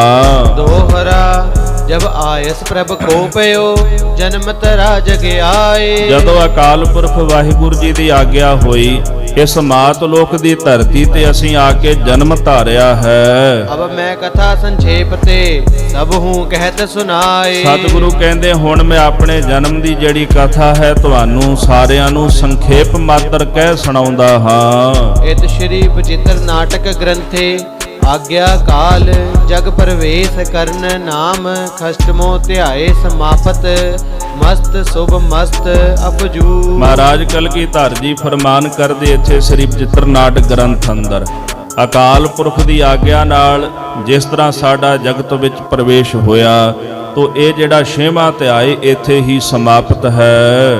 ਅਥ ਕਬ ਜਨਮ ਕਥਨੰ ਅਥ ਦਾ ਭਾਵ ਹੈ ਕਿ ਹੁਣ ਮਹਾਰਾਜ ਕਲਗੀਧਰ ਗੁਰੂ ਗੋਬਿੰਦ ਸਿੰਘ ਸਾਹਿਬ ਸੱਚੇ ਪਾਤਸ਼ਾਹ ਆਪਣੇ ਜਨਮ ਦੀ ਕਥਾ ਉਚਾਰਨ ਕਰਦੇ ਹਨ। ਚੌਪਈ ਮੋਰ ਪਿਤ ਪੂਰਬ ਕੀਸ ਪਿਆਨਾ। ਸਤਿਗੁਰੂ ਕਹਿੰਦੇ ਮੇਰੇ ਪਿਤਾ ਜੀ ਜਦੋਂ ਪੂਰਬ ਦੇ ਇਲਾਕੇ ਵਿੱਚ ਗਏ ਹਨ, ਮਹਾਰਾਜ ਗੁਰੂ ਤੇਗ ਬਹਾਦਰ ਸਾਹਿਬ ਸੱਚੇ ਪਾਤਸ਼ਾਹ ਜਦੋਂ ਮਾਖੋਵਾਲ ਦੀ ਧਰਤੀ ਤੇ ਮਹਾਰਾਜ ਨੇ ਰਾਜੇ ਭੀਮ ਚੰਦ ਦੇ ਦਾਦੇ ਦੇ ਪਾਸੋਂ ਜ਼ਮੀਨ ਖਰੀਦੀ। ਜ਼ਮੀਨ ਖਰੀਦਣ ਤੋਂ ਬਾਅਦ ਇੱਥੇ ਨਗਰ ਵਸਾਇਆ। ਪਹਿਲਾਂ ਮਾਖੋਵਾਲ ਸੀ ਇਸ ਜਗ੍ਹਾ ਦਾ ਨਾਮ, ਫਿਰ ਬੇਬੇ ਨਾਨਕੀ ਜੀ ਮਾਤਾ ਨਾਨਕੀ ਜੀ ਦਾ ਚੱਕ, ਇਹ ਨਗਰ ਵਸਾਇਆ। ਇਹ ਨਗਰ ਵਸਾ ਕੇ ਗੁਰੂ ਸਾਹਿਬ ਜੀ ਆਪ ਇਥੋਂ ਸਾਧ ਸੰਗਤ ਪੂਰਬ ਦੇ ਇਲਾਕੇ ਵਿੱਚ ਚਲੇ ਗਏ। ਉੱਥੋਂ ਦੀਆਂ ਸੰਗਤਾਂ ਦਾ ਭਾਉ ਪ੍ਰੇਮ ਜਾਣ ਕਰਕੇ ਭਾਂਤ ਭਾਂਤ ਕੇ ਤੀਰਥ ਨਾਨਾ। ਪੂਰਬ ਦੇ ਇਲਾਕੇ ਵਿੱਚ ਜਾਂਦਿਆਂ ਰਾਹ ਵਿੱਚ ਅਨੇਕਾਂ ਤੀਰਥ ਪੈਂਦੇ ਸਨ। ਉੱਥੇ ਮਹਾਰਾਜ ਨੇ ਇਸ਼ਨਾਨ ਕੀਤਾ, ਤੀਰਥਾਂ ਨੂੰ ਪਵਿੱਤਰ ਕੀਤਾ ਹੈ। ਜਬ ਹੀ ਜਾਤ ਤ੍ਰਿਵੇਣੀ ਪਏ, ਜਦੋਂ ਸਤਿਗੁਰੂ ਜੀ ਤ੍ਰਿਵੇਣੀ ਜਾ ਪਹੁੰਚੇ ਇਲਾਹਾਬਾਦ ਦੀ ਧਰਤੀ ਉੱਪਰ, ਪੁੰਨ ਦਾਨ ਦਿਨ ਕਰਤ ਬਿਤਾਏ। ਉਥੇ ਪੁੰਨ ਦਾਨ ਕਰਦਿਆਂ ਜੀਵਾਂ ਦਾ ਭਲਾ ਕਰਦਿਆਂ ਮਹਾਰਾਜ ਨੇ ਦਿਨ ਬਤੀਤ ਕੀਤੇ। ਗੁਰੂ ਤੇਗ ਬਹਾਦਰ ਸਾਹਿਬ ਜੀ ਮਹਾਰਾਜ ਕਾਫੀ ਸਮਾਂ ਇਲਾਹਾਬਾਦ ਦੀ ਧਰਤੀ ਤੇ ਰਹੇ ਸਨ। ਇਥੋਂ ਦੇ ਸਿੱਖਾਂ ਦੀ ਅਰਦਾਸ ਬੇਨਤੀ ਸੁਣ ਕੇ ਤੋ ਸਤਿਗੁਰੂ ਸੱਚੇ ਪਾਤਸ਼ਾਹ ਮਹਾਰਾਜ, ਆਪਾਂ ਕੱਲ ਵੀ ਕਥਾ ਸਰਵਣ ਕੀਤੀ ਸੀ, ਤਾਤ ਮਾਤ ਮੁਰ ਅਲਖ ਅਰਾਧਾ ਵੋ ਵਿਦ ਜੋਗ ਸਾਧਨਾ ਸਾਧਾ। ਮੇਰੇ ਮਾਤਾ ਪਿਤਾ ਜੀ ਨੇ ਇੱਥੇ ਹੀ ਜਬ ਹੀ ਜਾਤ ਤ੍ਰਿਵੇਣੀ ਪਏ, ਜਦੋਂ ਤ੍ਰਿਵੇਣੀ ਗਏ ਇੱਥੇ ਹੀ ਉਸ ਅਕਾਲ ਪੁਰਖ ਵਾਹਿਗੁਰੂ ਪਰਮੇਸ਼ਰ ਜੀ ਦੀ ਆਰਾਧਨਾ ਕੀਤੀ ਪੁੱਤਰ ਦੀ ਖਾਤਰ। ਤੇ ਇਸ ਤਰ੍ਹਾਂ ਪੁੰਨ ਦਾਨ ਕਰਦਿਆਂ ਉਹਨਾਂ ਆਪਣੇ ਦਿਨ ਬਤੀਤ ਕੀਤੇ। ਇਹ ਪ੍ਰਕਾਸ਼ ਹਮਾਰਾ ਭਇਓ, ਇੱਥੇ ਹੀ ਸਾਡਾ ਪ੍ਰਕਾਸ਼ ਹੋਇਆ। ਅਸਲ ਵਿੱਚ ਇਹ ਹੈ ਜੋਤ ਦਾ ਪ੍ਰਕਾਸ਼। ਜਦੋਂ ਸਤਿਗੁਰੂ ਕਹਿੰਦੇ ਜੋਤ ਨੇ ਮਾਤਾ ਦੇ ਉਦਰ ਵਿੱਚ ਆ ਕੇ ਨਿਵਾਸ ਕੀਤਾ।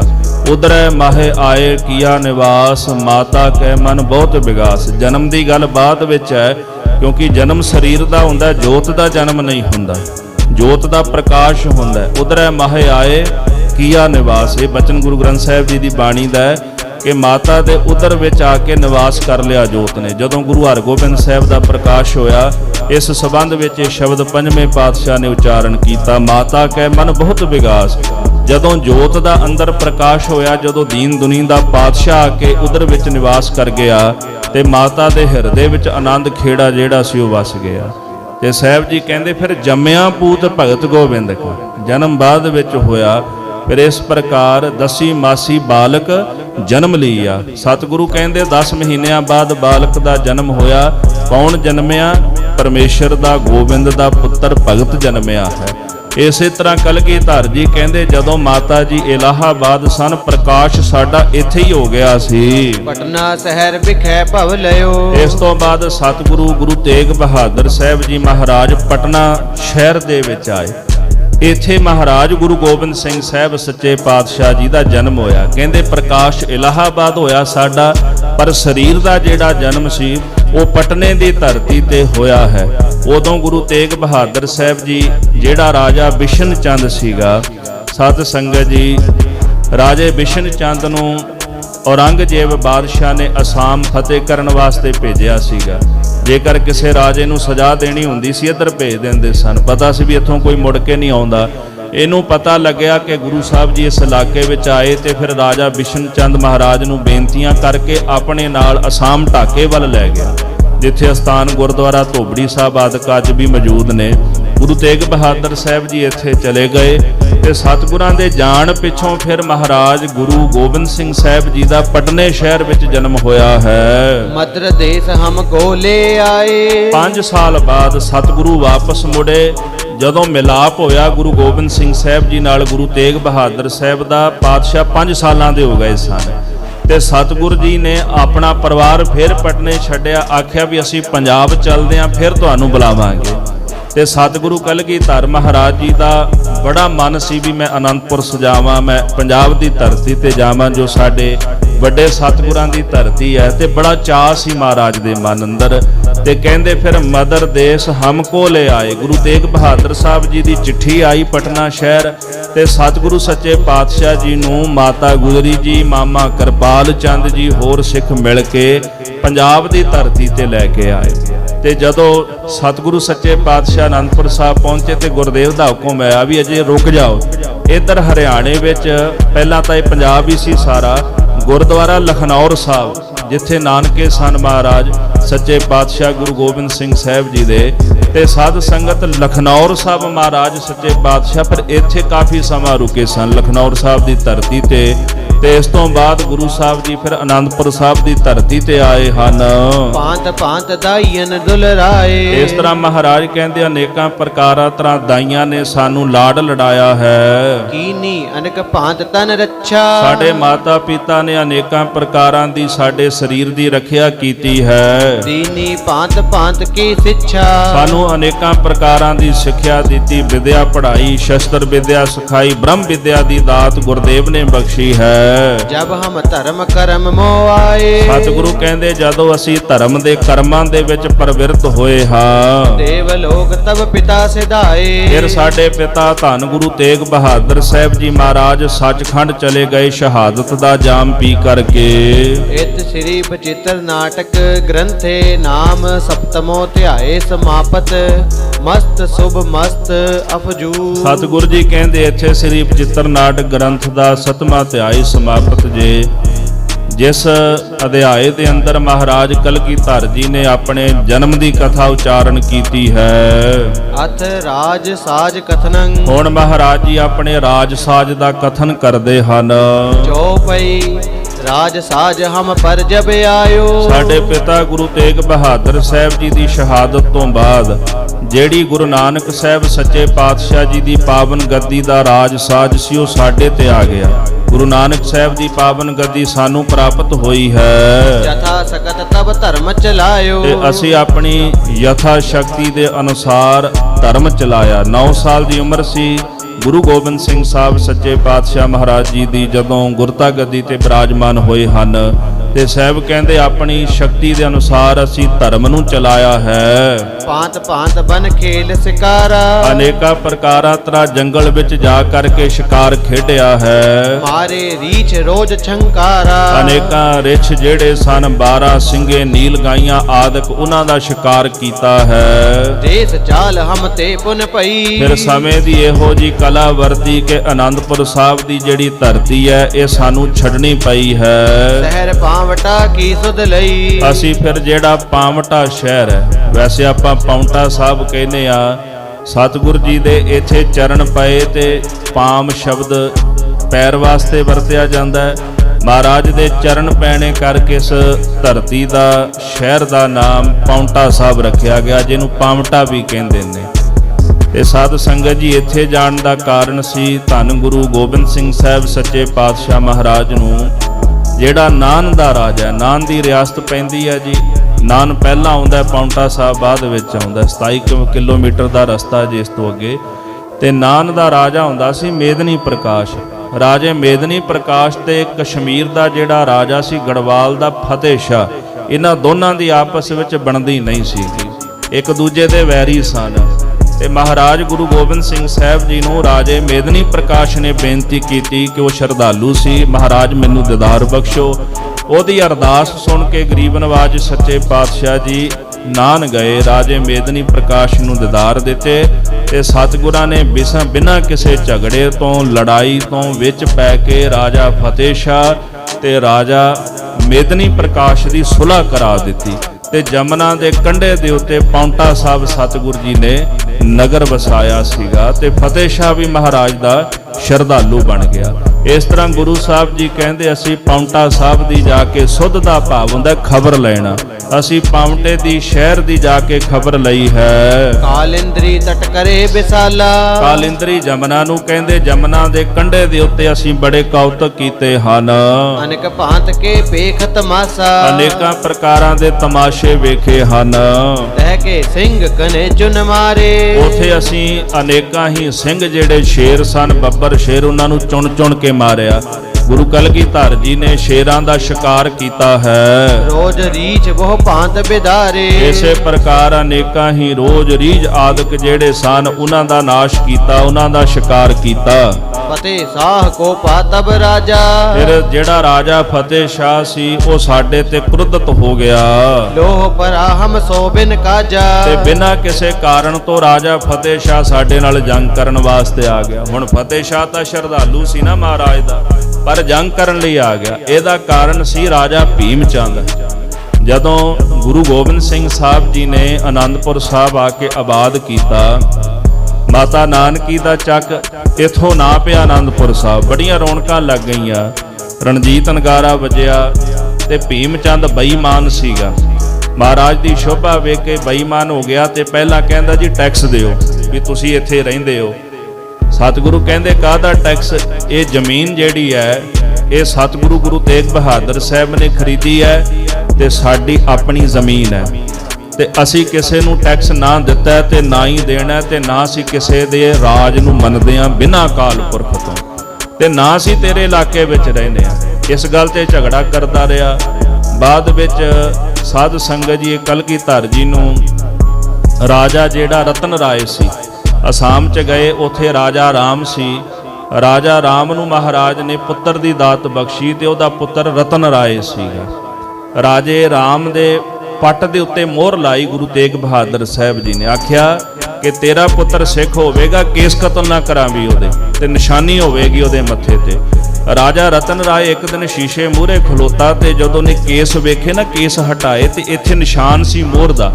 ਆਪਣੀ ਮਾਂ ਨੂੰ ਕਹਿੰਦਾ ਮਾਤਾ ਮੇਰੇ ਸੱਟ ਲੱਗੀ ਐ ਇੱਥੇ ਕੋਈ ਬਚਪਨ ਵਿੱਚ, ਵੀ ਮੈਨੂੰ ਤੂੰ ਕਦੇ ਦੱਸਿਆ ਨਹੀਂ। ਮਾਂ ਕਹਿੰਦੀ ਨਹੀਂ ਪੁੱਤਰ, ਇਹ ਗੁਰੂ ਤੇਗ ਬਹਾਦਰ ਸਾਹਿਬ ਦੀ ਨਿਸ਼ਾਨੀ, ਉਹਨਾਂ ਦੇ ਵਰ ਨਾਲ ਤੇਰਾ ਜਨਮ ਹੋਇਆ ਤੇ ਉਹਨਾਂ ਦਾ ਹੁਕਮ ਸੀ ਕਿ ਇਹਦੇ ਕੇਸ ਕਤਲ ਨਹੀਂ ਕਰਾਉਣੇ, ਇਹ ਸਾਡਾ ਸਿੱਖ ਹੋਵੇਗਾ।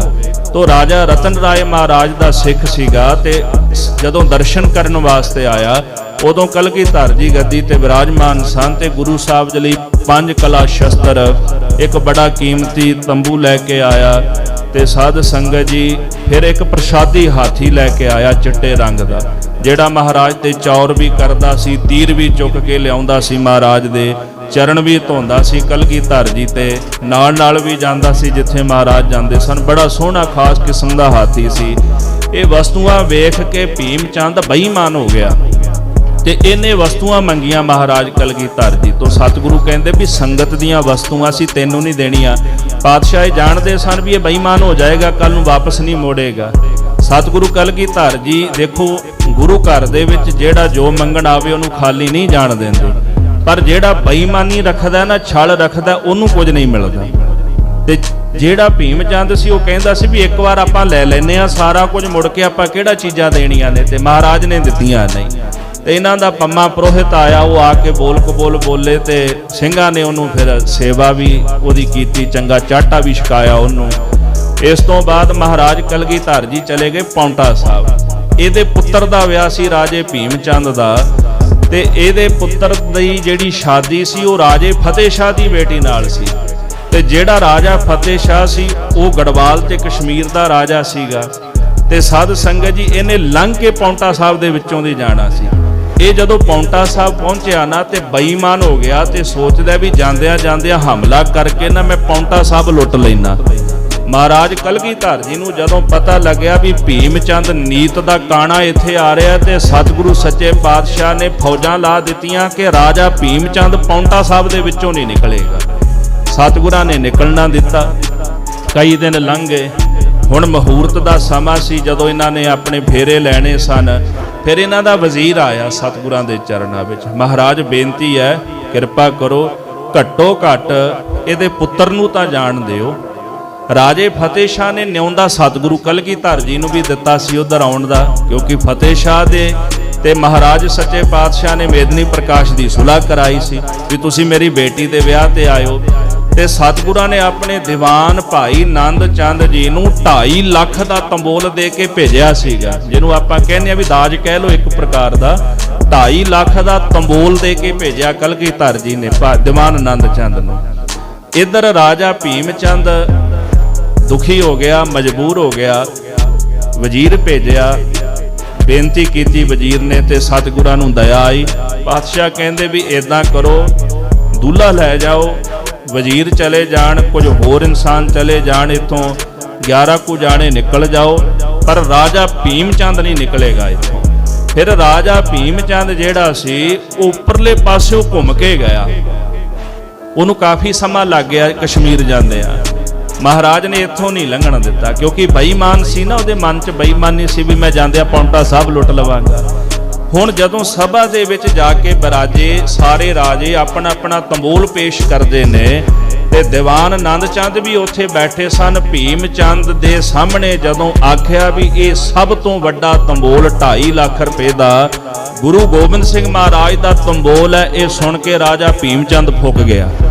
ਉੱਥੇ ਹੀ ਕਹਿੰਦਾ ਹੈ ਫਤਿਹ ਸ਼ਾਹ ਨੂੰ ਕਿ ਮੈਂ ਤੇਰੀ ਬੇਟੀ ਦਾ ਡੋਲਾ ਛੱਡ ਕੇ ਚਲਾ ਜਾਵਾਂਗਾ, ਤੂੰ ਇਹ ਤੰਬੋਲ ਨਹੀਂ ਲੈਣਾ। ਦੀਵਾਨ ਨੰਦ ਚੰਦ ਬੜੇ ਸਿਆਣੇ ਸਨ, ਉਹਨਾਂ ਨੇ ਉਸੇ ਵਕਤ ਹੀ ਸਮਾਨ ਇਕੱਠਾ ਕੀਤਾ, ਡੇਰੇ ਆ ਗਏ ਤੇ ਸਿੰਘਾਂ ਨੂੰ ਕਹਿੰਦੇ ਵੀ ਇੱਥੋਂ ਚੱਲੀਏ। ਜੇ ਇੱਥੇ ਰੁਕ ਗਏ ਤੇ ਇਹਨਾਂ ਸਾਨੂੰ ਹਮਲਾ ਕਰਕੇ ਲੁੱਟ ਲੈਣਾ। ਤੇ ਉਸੇ ਵਕਤ ਦੀਵਾਨ ਨੰਦ ਚੰਦ ਇੱਥੋਂ ਨਿਕਲ ਆਏ ਤੇ ਰਾਜੇ ਭੀਮ ਚੰਦ ਨੇ ਫੌਜਾਂ ਲਾ ਦਿੱਤੀਆਂ, ਪਿੱਛੇ ਜਾਓ, ਜਾ ਕੇ ਸਿੱਖਾਂ ਨੂੰ ਲੁੱਟ ਲਓ। ਤੇ ਦੀਵਾਨ ਨੰਦ ਚੰਦ ਬੜੇ ਸਿਆਣੇ ਸਨ, ਉੱਥੋਂ ਨਿਕਲ ਕੇ ਤੇ ਉਹ ਪੌਂਟਾ ਸਾਹਿਬ ਦੀ ਧਰਤੀ ਤੇ ਆ ਗਏ। ਇੱਧਰ ਫਿਰ ਰਾਜਾ ਸੜਿਆ ਬਲਿਆ ਭੀਮ ਚੰਦ ਆਖਦਾ ਫਤਿਹ ਸ਼ਾਹ ਨੂੰ, ਜੇ ਚਾਹੁੰਦਾ ਕਿ ਮੇਰਾ ਪੁੱਤਰ ਤੇਰੀ ਬੇਟੀ ਦੀ ਡੋਲੀ ਇੱਥੋਂ ਲੈ ਕੇ ਜਾਵੇ, ਮੈਂ ਫੇਰੇ ਹੀ ਉਦੋਂ ਕਰਨ ਦਿਆਂਗਾ ਜਦੋਂ ਤੂੰ ਗੁਰੂ ਗੋਬਿੰਦ ਸਿੰਘ ਜੀ ਨਾਲ ਜੰਗ ਕਰੇਂਗਾ। तो फिर ਇਹ ਕਾਰਨ ਸੀ ਜੰਗ ਕਰਨ ਦਾ। ਫਤਿਹ ਸ਼ਾਹ ਕੋਪਾ ਤਬ ਰਾਜਾ ਲੋਹ ਪਰਾ ਹਮ ਸਿਉ ਬਿਨ ਕਾਜਾ। ਰਾਜਾ ਫਤਿਹ ਸ਼ਾਹ ਉਹਦੇ ਨਾਲ ਸਾਡੀ ਕੋਈ ਦੁਸ਼ਮਣੀ ਨਹੀਂ ਸੀ। ਮਹਾਰਾਜ ਕਹਿੰਦੇ ਉਹ ਗੁੱਸੇ ਵਿੱਚ ਆ ਗਿਆ ਤੇ ਬਿਨਾਂ ਕਿਸੇ ਕਾਰਨ ਤੋਂ ਸਾਡੇ ਨਾਲ ਜੰਗ ਕਰਨ ਲਈ ਆ ਪਹੁੰਚਿਆ ਹੈ। ਭੁਜੰਗ ਪ੍ਰਿਆਤ ਛੰਦ ਤਹਾਂ ਸ਼ਾਹ ਸ਼੍ਰੀ ਸ਼ਾਹ ਸੰਗਰਾਮ ਕੋਪੇ। ਗੁਰੂ ਗੋਬਿੰਦ ਸਿੰਘ ਮਹਾਰਾਜ ਨੂੰ ਪਤਾ ਲੱਗ ਗਿਆ ਵੀ ਫੌਜਾਂ ਆ ਰਹੀਆਂ ਨੇ। ਸਤਿਗੁਰੂ ਕਹਿੰਦੇ ਨੇ ਕਿ ਵੈਰੀ ਨੂੰ ਉੱਥੇ ਬੁਲਾਓ ਜਿੱਥੇ ਤੁਸੀਂ ਜੰਗ ਕਰਨਾ ਹੋਵੇ, ਉੱਥੇ ਕਦੇ ਨਾ ਜਾਓ ਜਿੱਥੇ ਵੈਰੀ ਜੰਗ ਕਰੇ। ਹਮੇਸ਼ਾ ਉੱਥੇ ਜੰਗ ਕਰਨਾ ਚਾਹੀਦਾ ਹੈ ਜਿਹੜੀ ਜਗ੍ਹਾ ਤੁਹਾਨੂੰ ਚੰਗੀ ਲੱਗੇ। ਤੇ ਸਤਿਗੁਰ ਜੀ ਨਗਰ ਚੋਂ ਬਾਹਰ ਨਿਕਲੇ ਤੇ ਭੰਗਾਣੀ ਸਾਹਿਬ ਦੀ ਜਿਹੜੀ ਧਰਤੀ ਹੈ ਨਾ, ਇੱਥੇ ਜੰਗ ਹੋਇਆ। ਇਹ ਭੰਗਾਣੀ ਦੇ ਜੰਗ ਦੀ ਕਥਾ ਹੈ, ਜਿਹੜਾ ਪਹਿਲਾ ਜੰਗ ਸਿੱਖਾਂ ਨੇ ਕੀਤਾ। ਮਹਾਰਾਜ ਕਲਗੀਧਰ ਜੀ ਕਹਿੰਦੇ ਹਨ ਕਿ ਜਦੋਂ ਜੰਗ ਹੋਣ ਲੱਗਾ ਤੇ ਸਤਿਗੁਰ ਜੀ ਦੇ ਭੂਆ ਦੇ ਪੁੱਤਰ ਗੁਰੂ ਹਰਗੋਬਿੰਦ ਸਾਹਿਬ ਜੀ ਦੀ ਬੇਟੀ ਬੀਬੀ ਵੀਰੋ, ਉਹਦੇ 5 ਪੁੱਤਰ ਸਨ ਤੇ ਬੀਬੀ ਵੀਰੋ ਜੀ ਭੂਆ ਦੇ ਪੁੱਤਰ, ਬੀਬੀ ਵੀਰੋ ਭੂਆ ਲੱਗਦੀ ਸੀ ਤੇ ਉਹਨਾਂ ਦੇ 5 ਪੁੱਤਰ ਮਹਾਰਾਜ ਦੇ ਭੂਆ ਦੇ ਪੁੱਤਰ ਲੱਗਦੇ ਸਨ। ਇਸ ਤਰ੍ਹਾਂ ਸਤਿਗੁਰ ਜੀ ਦੇ ਭੂਆ ਦੇ ਪੁੱਤਰ ਜਿਨ੍ਹਾਂ ਵਿੱਚ ਸ੍ਰੀ ਸ਼ਾਹ ਸੰਗਰਾਮ ਮਹਾਰਾਜ ਨੇ ਲਿਖਿਆ ਵੀ ਜੰਗ ਦਾ ਬਾਦਸ਼ਾਹ ਕਿਹੜੇ, ਜਿਨ੍ਹਾਂ ਨੂੰ ਭਾਈ ਸੰਗੋ ਸ਼ਾਹ ਕਹਿੰਦੇ ਹਨ। ਪੰਚੋ ਵੀਰ ਬੰਕੇ ਪ੍ਰਿਥੀ ਪਾਏ ਰੋਪੇ। ਸਤਿਗੁਰੂ ਕਹਿੰਦੇ ਸਾਡੇ ਭੂਆ ਦੇ ਜਿਹੜੇ 5 ਪੁੱਤਰ ਸਨ ਯੋਧੇ, ਜਦੋਂ ਉਹਨਾਂ ਨੂੰ ਪਤਾ ਲੱਗਿਆ ਤੇ 5 ਤੀਗਾਂ ਲੈ ਕੇ ਬਾਹਰ ਆ ਗਏ ਤੇ ਸਾਹਮਣੇ ਆ ਕੇ ਮੈਦਾਨੇ ਜੰਗ ਵਿੱਚ ਉਹਨਾਂ ਪੈਰ ਗੱਡ ਲਏ ਹਨ।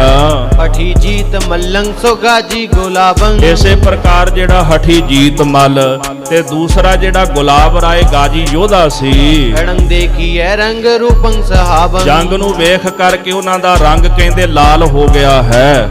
ਹਠਿਓ ਮਾ ਹਰੀ ਚੰਦਯੰ ਗੰਗ ਰਾਮੰ। ਸਾਡੇ ਸਿੱਖਾਂ ਵਿੱਚੋਂ ਮਾਰੀ ਚੰਦ ਤੇ ਗੰਗਾ ਰਾਮ ਜਿਹੜੇ ਹਨ ਉਹ ਵੀ ਜੰਗ ਲਈ ਜੁਟ ਗਏ। ਜਿਨੈ ਕੀਤੇ ਅੰਗ ਜਿੱਤੇ ਅੰਗ ਫੌਜ ਤਾਮੰ। ਸਤਿਗੁਰੂ ਕਹਿੰਦੇ ਜਿਨ੍ਹਾਂ ਨੇ ਮਾਨੋ ਜੰਗ ਕਰਕੇ तमाम ਫੌਜਾਂ ਨੂੰ ਜਿੱਤ ਲਿਆ ਹੋਵੇ। ਕੁਪੇ ਲਾਲ ਚੰਦਨ ਕੀਏ ਲਾਲ ਰੂਪੰ। ਇੱਕ ਨਾ ਲਾਲ ਚੰਦ ਨਾਮ ਦਾ ਸਿੱਖ ਸੀ ਮਹਾਰਾਜ ਦਾ, ਉਹ ਹਲਵਾਈ ਸੀਗਾ। ਮਹਾਰਾਜ ਕਲਗੀਧਰ ਜੀ ਕਹਿਣ ਲੱਗੇ, ਲਾਲ ਚੰਦ ਕਹਿੰਦਾ ਪਾਤਸ਼ਾਹ ਮੈਂ ਵੀ ਜੰਗ ਕਰਨਾ ਹੈ। ਤੇ ਗੁਰੂ ਸਾਹਿਬ ਕਹਿੰਦੇ ਤੂੰ ਜੰਗ ਕਾਹਦੇ ਨਾਲ ਕਰੇਗਾ? ਕਹਿੰਦਾ ਜੀ ਖੌਂਚਾ ਹੀ ਹੈ ਮੇਰੇ ਕੋਲ, ਇਹਦੇ ਨਾਲ ਹੀ ਕਰ ਲੈਣਾ ਆਪਾਂ।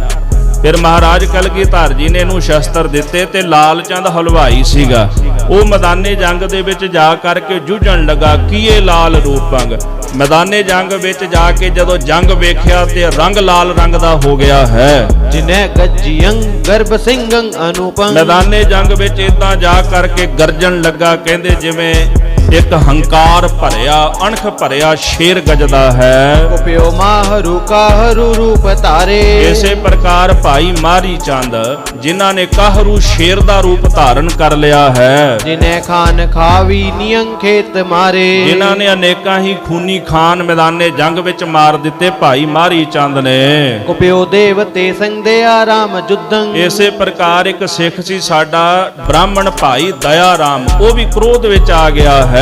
ਕੀਓ ਦ੍ਰੋਣ ਕੀ ਜਿਉ ਮਹਾ ਜੁਧ ਸੁਧੰ। ਜਿਵੇਂ ਕਹਿੰਦੇ ਦ੍ਰੋਣਾਚਾਰੀਆ ਨੇ ਜੰਗ ਕੀਤਾ, ਦ੍ਰੋਣਾਚਾਰੀਆ ਦੀ ਨਿਆਈ ਇਹਨੇ ਵੀ ਬੜਾ ਚੰਗਾ ਜੰਗ ਕੀਤਾ ਹੈ ਭਾਈ ਦਇਆ ਰਾਮ ਨੇ। ਕਿਰਪਾਲ ਕੋਪੀਅੰ ਕੁਤ ਕੋ ਸੰਭਾਰੀ। ਉਥੇ ਮਹੰਤ ਕਿਰਪਾਲ ਦਾਸ ਹੁੰਦਾ ਸੀ। ਕਿੰਨਾ ਕੁ ਤਪ ਹੋਵੇਗਾ ਮਹੰਤ ਕਿਰਪਾਲ ਦਾਸ ਦਾ। ਕਿਰਪਾਲ ਸਿਲਾ ਸਥਾਨ ਹੈ ਨਾ ਪੌਂਟਾ ਸਾਹਿਬ ਦੇ ਬਿਲਕੁਲ ਨਾਲ, ਸਤਿਗੁਰਾਂ ਦੇ ਦਰਬਾਰ ਨਾਲ ਸ਼ੋਭਦਾ ਹੈ। ਇੱਕ ਪੱਥਰ ਪਿਆ ਹੋਇਆ ਉੱਥੇ, ਤੇ ਉਥੇ ਜਿੱਥੇ ਉਹਨਾਂ ਚੌਂਕੜਾ ਮਾਰਿਆ ਸੀ ਨਾ ਪੱਥਰ ਦੇ ਉੱਪਰ, ਤੇ ਨਿਸ਼ਾਨ ਪਿਆ ਹੋਇਆ ਪੱਥਰ ਵਿੱਚ। ਕਿੰਨੀ ਕੁ ਭਗਤੀ ਬੰਦਗੀ ਹੋਵੇਗੀ ਕਿ ਪੱਥਰ ਵੀ ਪਿੰਗਲ ਗਿਆ। ਇੰਨਾ ਲੰਮਾ ਸਮਾਂ ਤਪ ਕੀਤਾ, ਇਹ ਸਤਿਗੁਰੂ ਜੀ ਦੇ ਸ਼ਰਧਾਲੂ ਬਣ ਗਏ ਸਨ। ਤੇ ਇਸ ਪ੍ਰਕਾਰ ਸਾਧ ਸੰਗਤ ਜੀ ਜਿਹੜਾ ਮਹੰਤ ਕਿਰਪਾਲ ਦਾਸ ਉਹ ਵੀ ਕ੍ਰੋਧ ਵਿੱਚ ਆ ਗਿਆ, ਕਿਉਂਕਿ ਜਦੋਂ ਪੀਰ ਬੁੱਧੂ ਸ਼ਾਹ ਮਿਲਿਆ ਨਾ, ਦਾਮਲੇ ਨਗਰ ਦੇ ਰਹਿਣ ਵਾਲੇ ਕੁਝ ਸਿਪਾਹੀ ਜਿਹੜੇ ਸਨ, ਪਠਾਨ ਸਨ, ਔਰੰਗਜ਼ੇਬ ਨੇ ਕੱਢ ਦਿੱਤੇ ਸਨ ਫੌਜ ਵਿੱਚੋਂ। ਉਹਨਾਂ ਨੂੰ ਕੋਈ ਨੌਕਰੀ ਤੇ ਨਹੀਂ ਸੀ ਰੱਖਦਾ। ਤੇ ਪੀਰ ਬੁੱਧੂ ਸ਼ਾਹ ਨੇ ਬੇਨਤੀ ਕੀਤੀ ਤੇ ਉਹ ਸਾਰੇ ਜਿਹੜੇ ਪਠਾਨ ਸਨ ਉੱਥੇ ਕਲਗੀਧਰ ਜੀ ਦੀ ਫੌਜ ਵਿੱਚ ਰਖਵਾ ਦਿੱਤੇ। ਤੇ ਜਦੋਂ ਸਾਧ ਸੰਗਤ ਜੰਗ ਦਾ ਸਮਾਂ ਆਇਆ ਤੇ ਇਹ ਨਮਕ ਹਰਾਮੀ ਜਾ ਕੇ ਤੁਰਕਾਂ ਦੇ ਨਾਲ ਜਾ ਕੇ ਰਲ ਗਏ, ਪਹਾੜੀਆਂ ਨਾਲ ਰਲ ਗਏ, ਧੋਖਾ ਕਰ ਗਏ। ਤੇ ਜਿਹੜਾ ਮਹੰਤ ਕਿਰਪਾਲ ਦਾਸ ਸੀ ਉਹਨੂੰ ਫਿਰ ਬੜਾ ਕ੍ਰੋਧ ਆਇਆ ਇਸ ਗੱਲ ਦੇ ਉੱਪਰ। ਤੇ ਮਹੰਤ ਕਿਰਪਾਲ ਦਾਸ ਦੇ ਚੇਲੇ ਵੀ ਭੱਜ ਗਏ ਸਾਰੇ, ਉੱਥੋਂ ਕੱਲਾ ਹੀ ਰਹਿ ਗਿਆ।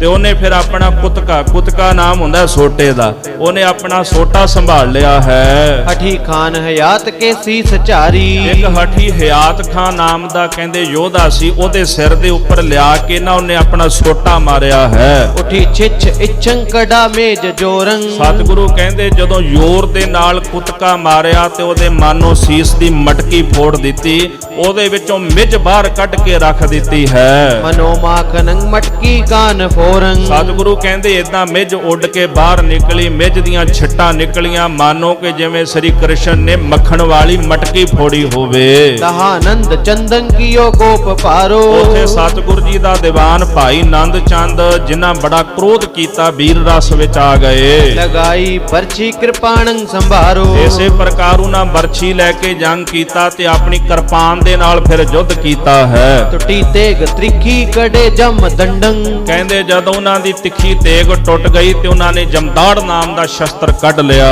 ਹਠੀ ਰਾਖੀਅੰ ਲੱਜ ਬੰਸੰ ਬਸਨਡੰ। ਇਸੇ ਪ੍ਰਕਾਰ ਇਸ ਹਠੀ ਯੋਧੇ ਨੇ ਸੋਢੀਆਂ ਦੀ ਬੰਸ ਦੀ ਲਾਜ ਰੱਖ ਲਈ। ਤਹਾ ਮਾਤਲੇਯੰ ਕਿਰਪਾਲੰ ਕਰੁਦੰ। ਸਾਹਿਬ ਕਹਿੰਦੇ ਉੱਥੇ ਸਾਡੇ ਮਾਮਾ ਜੀ, ਮਾਤਲੇਯੰ ਦਾ ਭਾਵ ਸਾਡੇ ਮਾਮਾ ਕਿਰਪਾਲ ਚੰਦ ਜੀ ਵੀ ਜੰਗ ਕਰਦੇ ਹਨ। ਛਕਿਓ ਛੋਭ ਛਤਰੀ ਕਰਿਓ ਜੁਧ ਸੁਧੰ। ਸਤਿਗੁਰੂ ਕਹਿੰਦੇ ਜਿਹੜਾ ਛਤਰੀ ਯੋਧਾ ਸਾਡਾ ਮਾਮਾ ਕਿਰਪਾਲ ਚੰਦ, ਉਹ ਵੀ ਵੀਰ ਰਸ ਦੇ ਨਾਲ ਨੱਕੋ ਨੱਕ ਭਰਿਆ, ਜਿਹਨੇ ਬੜਾ ਚੰਗਾ ਜੰਗ ਕੀਤਾ ਹੈ। ਸਹੇ ਦੇਹ ਆਪੰ ਮਹਾਵੀਰ ਬਾਣੰ। ਸਾਡੇ ਮਾਮਾ ਜੀ ਜੋ ਮਹਾਵੀਰ ਯੋਧੇ ਸਨ, ਉਹਨਾਂ ਸਰੀਰ ਵਿੱਚ ਅਨੇਕਾਂ ਬਾਣ ਤੀਰ ਸਹੇ ਹਨ। ਕਰੋ ਖਾਨ ਬਾਨੀ ਨ ਖਾਲੀ ਪਲਾਣੰ। ਕਹਿੰਦੇ ਇੰਨੇ ਬਾਣਾਂ ਦੀ ਵਰਖਾ ਕੀਤੀ, ਤੀਰ ਮਾਰ ਕੇ ਪਠਾਨ ਮਾਰ ਕੇ ਥੱਲੇ ਸੁੱਟ ਦਿੱਤੇ ਘੋੜਿਆਂ ਤੋਂ। ਤੇ ਜਿਹੜੇ ਘੋੜੇ ਸਨ ਉਹ ਖਾਲੀ ਕਾਠੀਆਂ ਲੈ ਕੇ ਭੱਜ ਗਏ ਮੈਦਾਨੇ ਜੰਗ ਵਿੱਚੋਂ। ਅਠਿਓ ਸਾਹਿਬੰ ਚੰਦ ਖੇਤੰ ਖਤਰਿਆਣੰ। ਇਸੇ ਪ੍ਰਕਾਰ ਕਹਿੰਦੇ ਜਿਹੜਾ ਸਾਹਿਬ ਚੰਦ ਨਾਮ ਦਾ ਸਾਡਾ ਯੋਧਾ ਸੀ ਉਹ ਖੱਤਰੀ ਮੈਦਾਨੇ ਜੰਗ ਵਿੱਚ ਜਾ ਕੇ ਜੂਝਣ ਲੱਗਾ ਹੈ। ਅਨੇਕਾਨ ਖੂਨੀ ਖੁਰਾਸਾਨ ਭਾਨੰ। ਇਸੇ ਪ੍ਰਕਾਰ ਕਹਿੰਦੇ ਹਨ ਉਹਨਾਂ ਨੇ ਆਪਣੀ ਖੁਰਾਸਾਨ ਦੀ ਬਣੀ ਤੇਗ ਦੇ ਨਾਲ ਜਿਹੜੇ ਖੂਨੀ ਖਾਨ ਸਨ ਉਹ ਮਾਰ ਦਿੱਤੇ। ਤਹਾਂ ਵੀਰ ਬੰਕੇ ਭਲੀ ਭਾਂਤ ਮਾਰੇ। ਅਨੇਕਾਂ ਹੀ ਬੰਕੇ ਵੀਰ ਭਲੀ ਪ੍ਰਕਾਰ ਜੰਗ ਵਿੱਚ ਮਾਰ ਦਿੱਤੇ। ਬਚੇ ਪ੍ਰਾਨ ਲੈ ਕੇ ਸਿਪਾਹੀ ਸਿਧਾਰੇ। ਜਿਹੜੇ ਤਾਂ ਸਾਹਮਣੇ ਅੜ ਗਏ ਭਾਈ ਸਾਹਿਬ ਚੰਦ ਨੇ ਉਹਨਾਂ ਨੂੰ ਮਾਰ ਦਿੱਤਾ ਤੇ ਜਿਹੜੇ ਕਹਿੰਦੇ ਸਨ ਉਥੋਂ ਮੈਦਾਨੇ ਜੰਗ ਵਿੱਚੋਂ ਓਲੇ ਹੋ ਗਏ ਭੱਜ ਗਏ ਲੁਕ ਗਏ ਉਹਨਾਂ ਨੇ ਆਪਣੇ ਪ੍ਰਾਣ ਬਚਾ ਲਏ। ਤਹਾਂ ਸਾਹ ਸੰਗਰਾਮ ਕੀਨੇ ਅਖਾਰੇ। ਉਥੇ ਸਾਡੀ ਭੂਆ ਦੇ ਪੁੱਤਰ ਭਾਈ ਸੰਗੋਸ਼ਾ ਜਿਨ੍ਹਾਂ ਨੂੰ ਸਾਹ ਸੰਗਰਾਮ ਮਹਾਰਾਜ ਕਹਿੰਦੇ ਨੇ। ਸਾਹ ਸੰਗਰਾਮ ਦਾ ਮਤਲਬ ਹੁੰਦਾ ਜੰਗ ਦਾ ਬਾਦਸ਼ਾਹ। ਸਾਡਾ ਜਿਹੜਾ ਭੂਆ ਦਾ ਪੁੱਤਰ ਸਾਹ ਸੰਗਰਾਮ ਮੈਦਾਨੇ ਜੰਗ ਵਿੱਚ ਅਖਾੜੇ ਦਾ ਭਾਵ ਉਹ ਜੰਗ ਕਰਦਾ ਹੈ। ਕਨੇ ਖੇਤ ਮੋਖਾਨ ਖੂਨੀ ਲਤਾਰੇ। ਉਸ ਯੋਧੇ ਨੇ ਅਨੇਕਾਂ ਹੀ ਖੂਨੀ ਖਾਨ ਮੈਦਾਨੇ ਜੰਗ ਵਿੱਚ ਲਤਾੜ ਦਿੱਤੇ ਹਨ।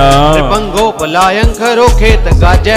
ਕਹਿੰਦੇ ਗੋਪਾਲ ਚੰਦ ਨਾਮ ਦਾ ਜਿਹੜਾ ਰਾਜਾ ਸੀ ਉਹ ਮੈਦਾਨੇ ਜੰਗ ਵਿੱਚ ਖਲੋ ਕੇ ਗੱਜਦਾ ਹੈ। ਰਿਗਾ ਝੁੰਡ ਮਧਿਅੰ ਮਨੋ ਸਿੰਘ ਰਾਜੈ। ਜਿਵੇਂ ਹਰਨਾਂ ਦੇ ਝੁੰਡ ਦੇ ਵਿੱਚ ਸ਼ੇਰ ਗੱਜਦਾ ਇਦਾਂ ਕਹਿੰਦੇ ਗੋਪਾਲ ਚੰਦ ਵੀ ਗੱਜਦਾ ਸੀ। ਤਹਾਂ ਇੱਕ ਵੀਰੰ ਹਰੀ ਚੰਦ ਕੋਪਿਓ। ਉਥੇ ਇੱਕ ਹੋਰ ਸੂਰਬੀਰ ਯੋਧਾ ਸੀ ਜਿਹਦਾ ਨਾਮ ਰਾਜਾ ਹਰੀ ਚੰਦ ਹੈ। ਭਲੀ ਭਾਂਤ ਸੋ ਖੇਤ ਮੋਹ ਭਾਵ ਰੋਪਿਓ। ਉਹ ਵੀ ਬੜੇ ਕ੍ਰੋਧ ਵਿੱਚ ਆਇਆ ਉਹਨੇ ਵੀ ਭਲੀ ਪ੍ਰਕਾਰ ਆਪਣਾ ਪੈਰ ਮੈਦਾਨੇ ਜੰਗ ਵਿੱਚ ਗੱਡ ਲਿਆ ਹੈ। ਮਹਾ ਕ੍ਰੋਧ ਕਹਿ ਤੀਰ ਤੀਖੇ ਪ੍ਰਹਾਰੇ। ਬੜਾ ਕ੍ਰੋਧ ਕਰਕੇ ਤਿੱਖੇ ਤੋਂ ਤਿੱਖੇ ਤੀਰਾਂ ਦਾ ਪ੍ਰਹਾਰ ਕੀਤਾ ਹੈ। ਲਗੈ ਜੋਨ ਕੇ ਤਾਹੇ ਪਾਰੈ ਪਧਾਰੇ। ਜਿਹਦੇ ਸਰੀਰ ਵਿੱਚ ਤੀਰ ਵੱਜਦੇ ਉਹ ਪਾਰ ਚਲਾ ਜਾਂਦਾ ਹੈ ਭਾਵ ਉਹ ਸਰੀਰ ਛੱਡ ਜਾਂਦਾ ਹੈ ਮਾਤ ਲੋਕ ਦੀ ਧਰਤੀ ਤਿਆਗ ਦਿੰਦਾ ਹੈ। ਸਾਵਲ ਛੰਦ ਹਰੀ ਚੰਦ ਕ੍ਰੁੱਧੰ ਹਨੇ ਸੂਰ ਸੁੱਧੰ। ਹਰੀ ਚੰਦ ਬੜੇ ਕ੍ਰੋਧ ਵਿੱਚ ਆਇਆ ਉਹਨੇ ਚੰਗੇ ਤੋਂ ਚੰਗੇ ਸੂਰਮੇ ਮਾਰ ਦਿੱਤੇ।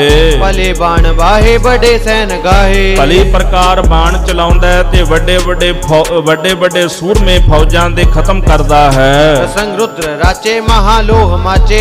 ਇਸ ਤਰ੍ਹਾਂ ਸੂਰਬੀਰ ਯੋਧੇ ਵੀਰ ਰਸ ਦੇ ਨਾਲ ਰਚੇ ਹੋਏ ਨੇ। ਬੜਾ ਭਿਅੰਕਰ ਜੰਗ ਹੋਣ ਲੱਗਾ ਹੈ। ਅਨੇ ਸ਼ਸਤਰ ਧਾਰੀ ਲਿਟੇ ਪੂਪ ਭਾਰੀ। ਸਤਿਗੁਰੂ ਕਹਿੰਦੇ ਸ਼ਸਤਰ ਧਾਰੀ ਯੋਧੇ ਮਾਰੇ ਗਏ ਅਨੇਕਾਂ ਹੀ ਰਾਜੇ ਧਰਤੀ ਤੇ ਲਿਟ ਗਏ। ਤਬੈ ਜੀਤ ਮੱਲੰ ਹਰੀ ਚੰਦ ਪੱਲੰ। ਕਹਿੰਦੇ ਉਸ ਵਕਤ ਭਾਈ ਜੀਤਮਲ ਜੋ ਸਤਿਗੁਰੂ ਜੀ ਦੇ ਭੂਆ ਦੇ ਪੁੱਤਰ ਸਨ ਹਿਰਦੈ ਐਂਚ ਮਾਰਿਓ ਸੋ ਖੇਤੰ ਉਤਾਰਿਓ। ਇਸੇ ਪ੍ਰਕਾਰ ਹਰੀ ਚੰਦ ਜਿਹੜਾ ਯੋਧਾ ਸੀ ਖਿੱਚ ਕੇ ਉਹਦੇ ਹਿਰਦੇ ਦੇ ਵਿੱਚ ਸਾਧ ਸੰਗਤ ਜੀ ਉਹਨੇ ਭਾਲਾ ਮਾਰਿਆ ਹੈ। ਲਗੇ ਵੀਰ ਬਾਣੰ ਰਿਸਿਓ ਤੇਜ ਮਾਣੰ। ਇਸੇ ਤਰ੍ਹਾਂ ਉਸ ਨੂੰ ਮਾਰ ਕੇ ਘੋੜੇ ਤੋਂ ਹੇਠਾਂ ਸੁੱਟ ਦਿੱਤਾ। ਲਗੇ ਵੀਰ ਬਾਣੰ ਯੋਧੇ ਦੇ ਜਦੋਂ ਬਾਣ ਤੀਰ ਵੱਜੇ ਤੇ ਮਾਣ ਨਾਲ ਭਰਿਆ ਹੋਇਆ ਯੋਧਾ ਹੋਰ ਜ਼ਿਆਦਾ ਕ੍ਰੋਧਿਤ ਹੋ ਗਿਆ ਹੈ। ਸਮੂਹ ਬਾਜ ਡਾਰੇ ਸਵਰਗੰ ਸਿਧਾਰੇ। ਇਸੇ ਪ੍ਰਕਾਰ ਕਈ ਮਾਰੇ ਗਏ ਘੋੜਿਆਂ ਤੋਂ ਹੇਠਾਂ ਡਿੱਗ ਕੇ ਸਵਰਗਾਂ ਨੂੰ ਚਲੇ ਗਏ ਹਨ।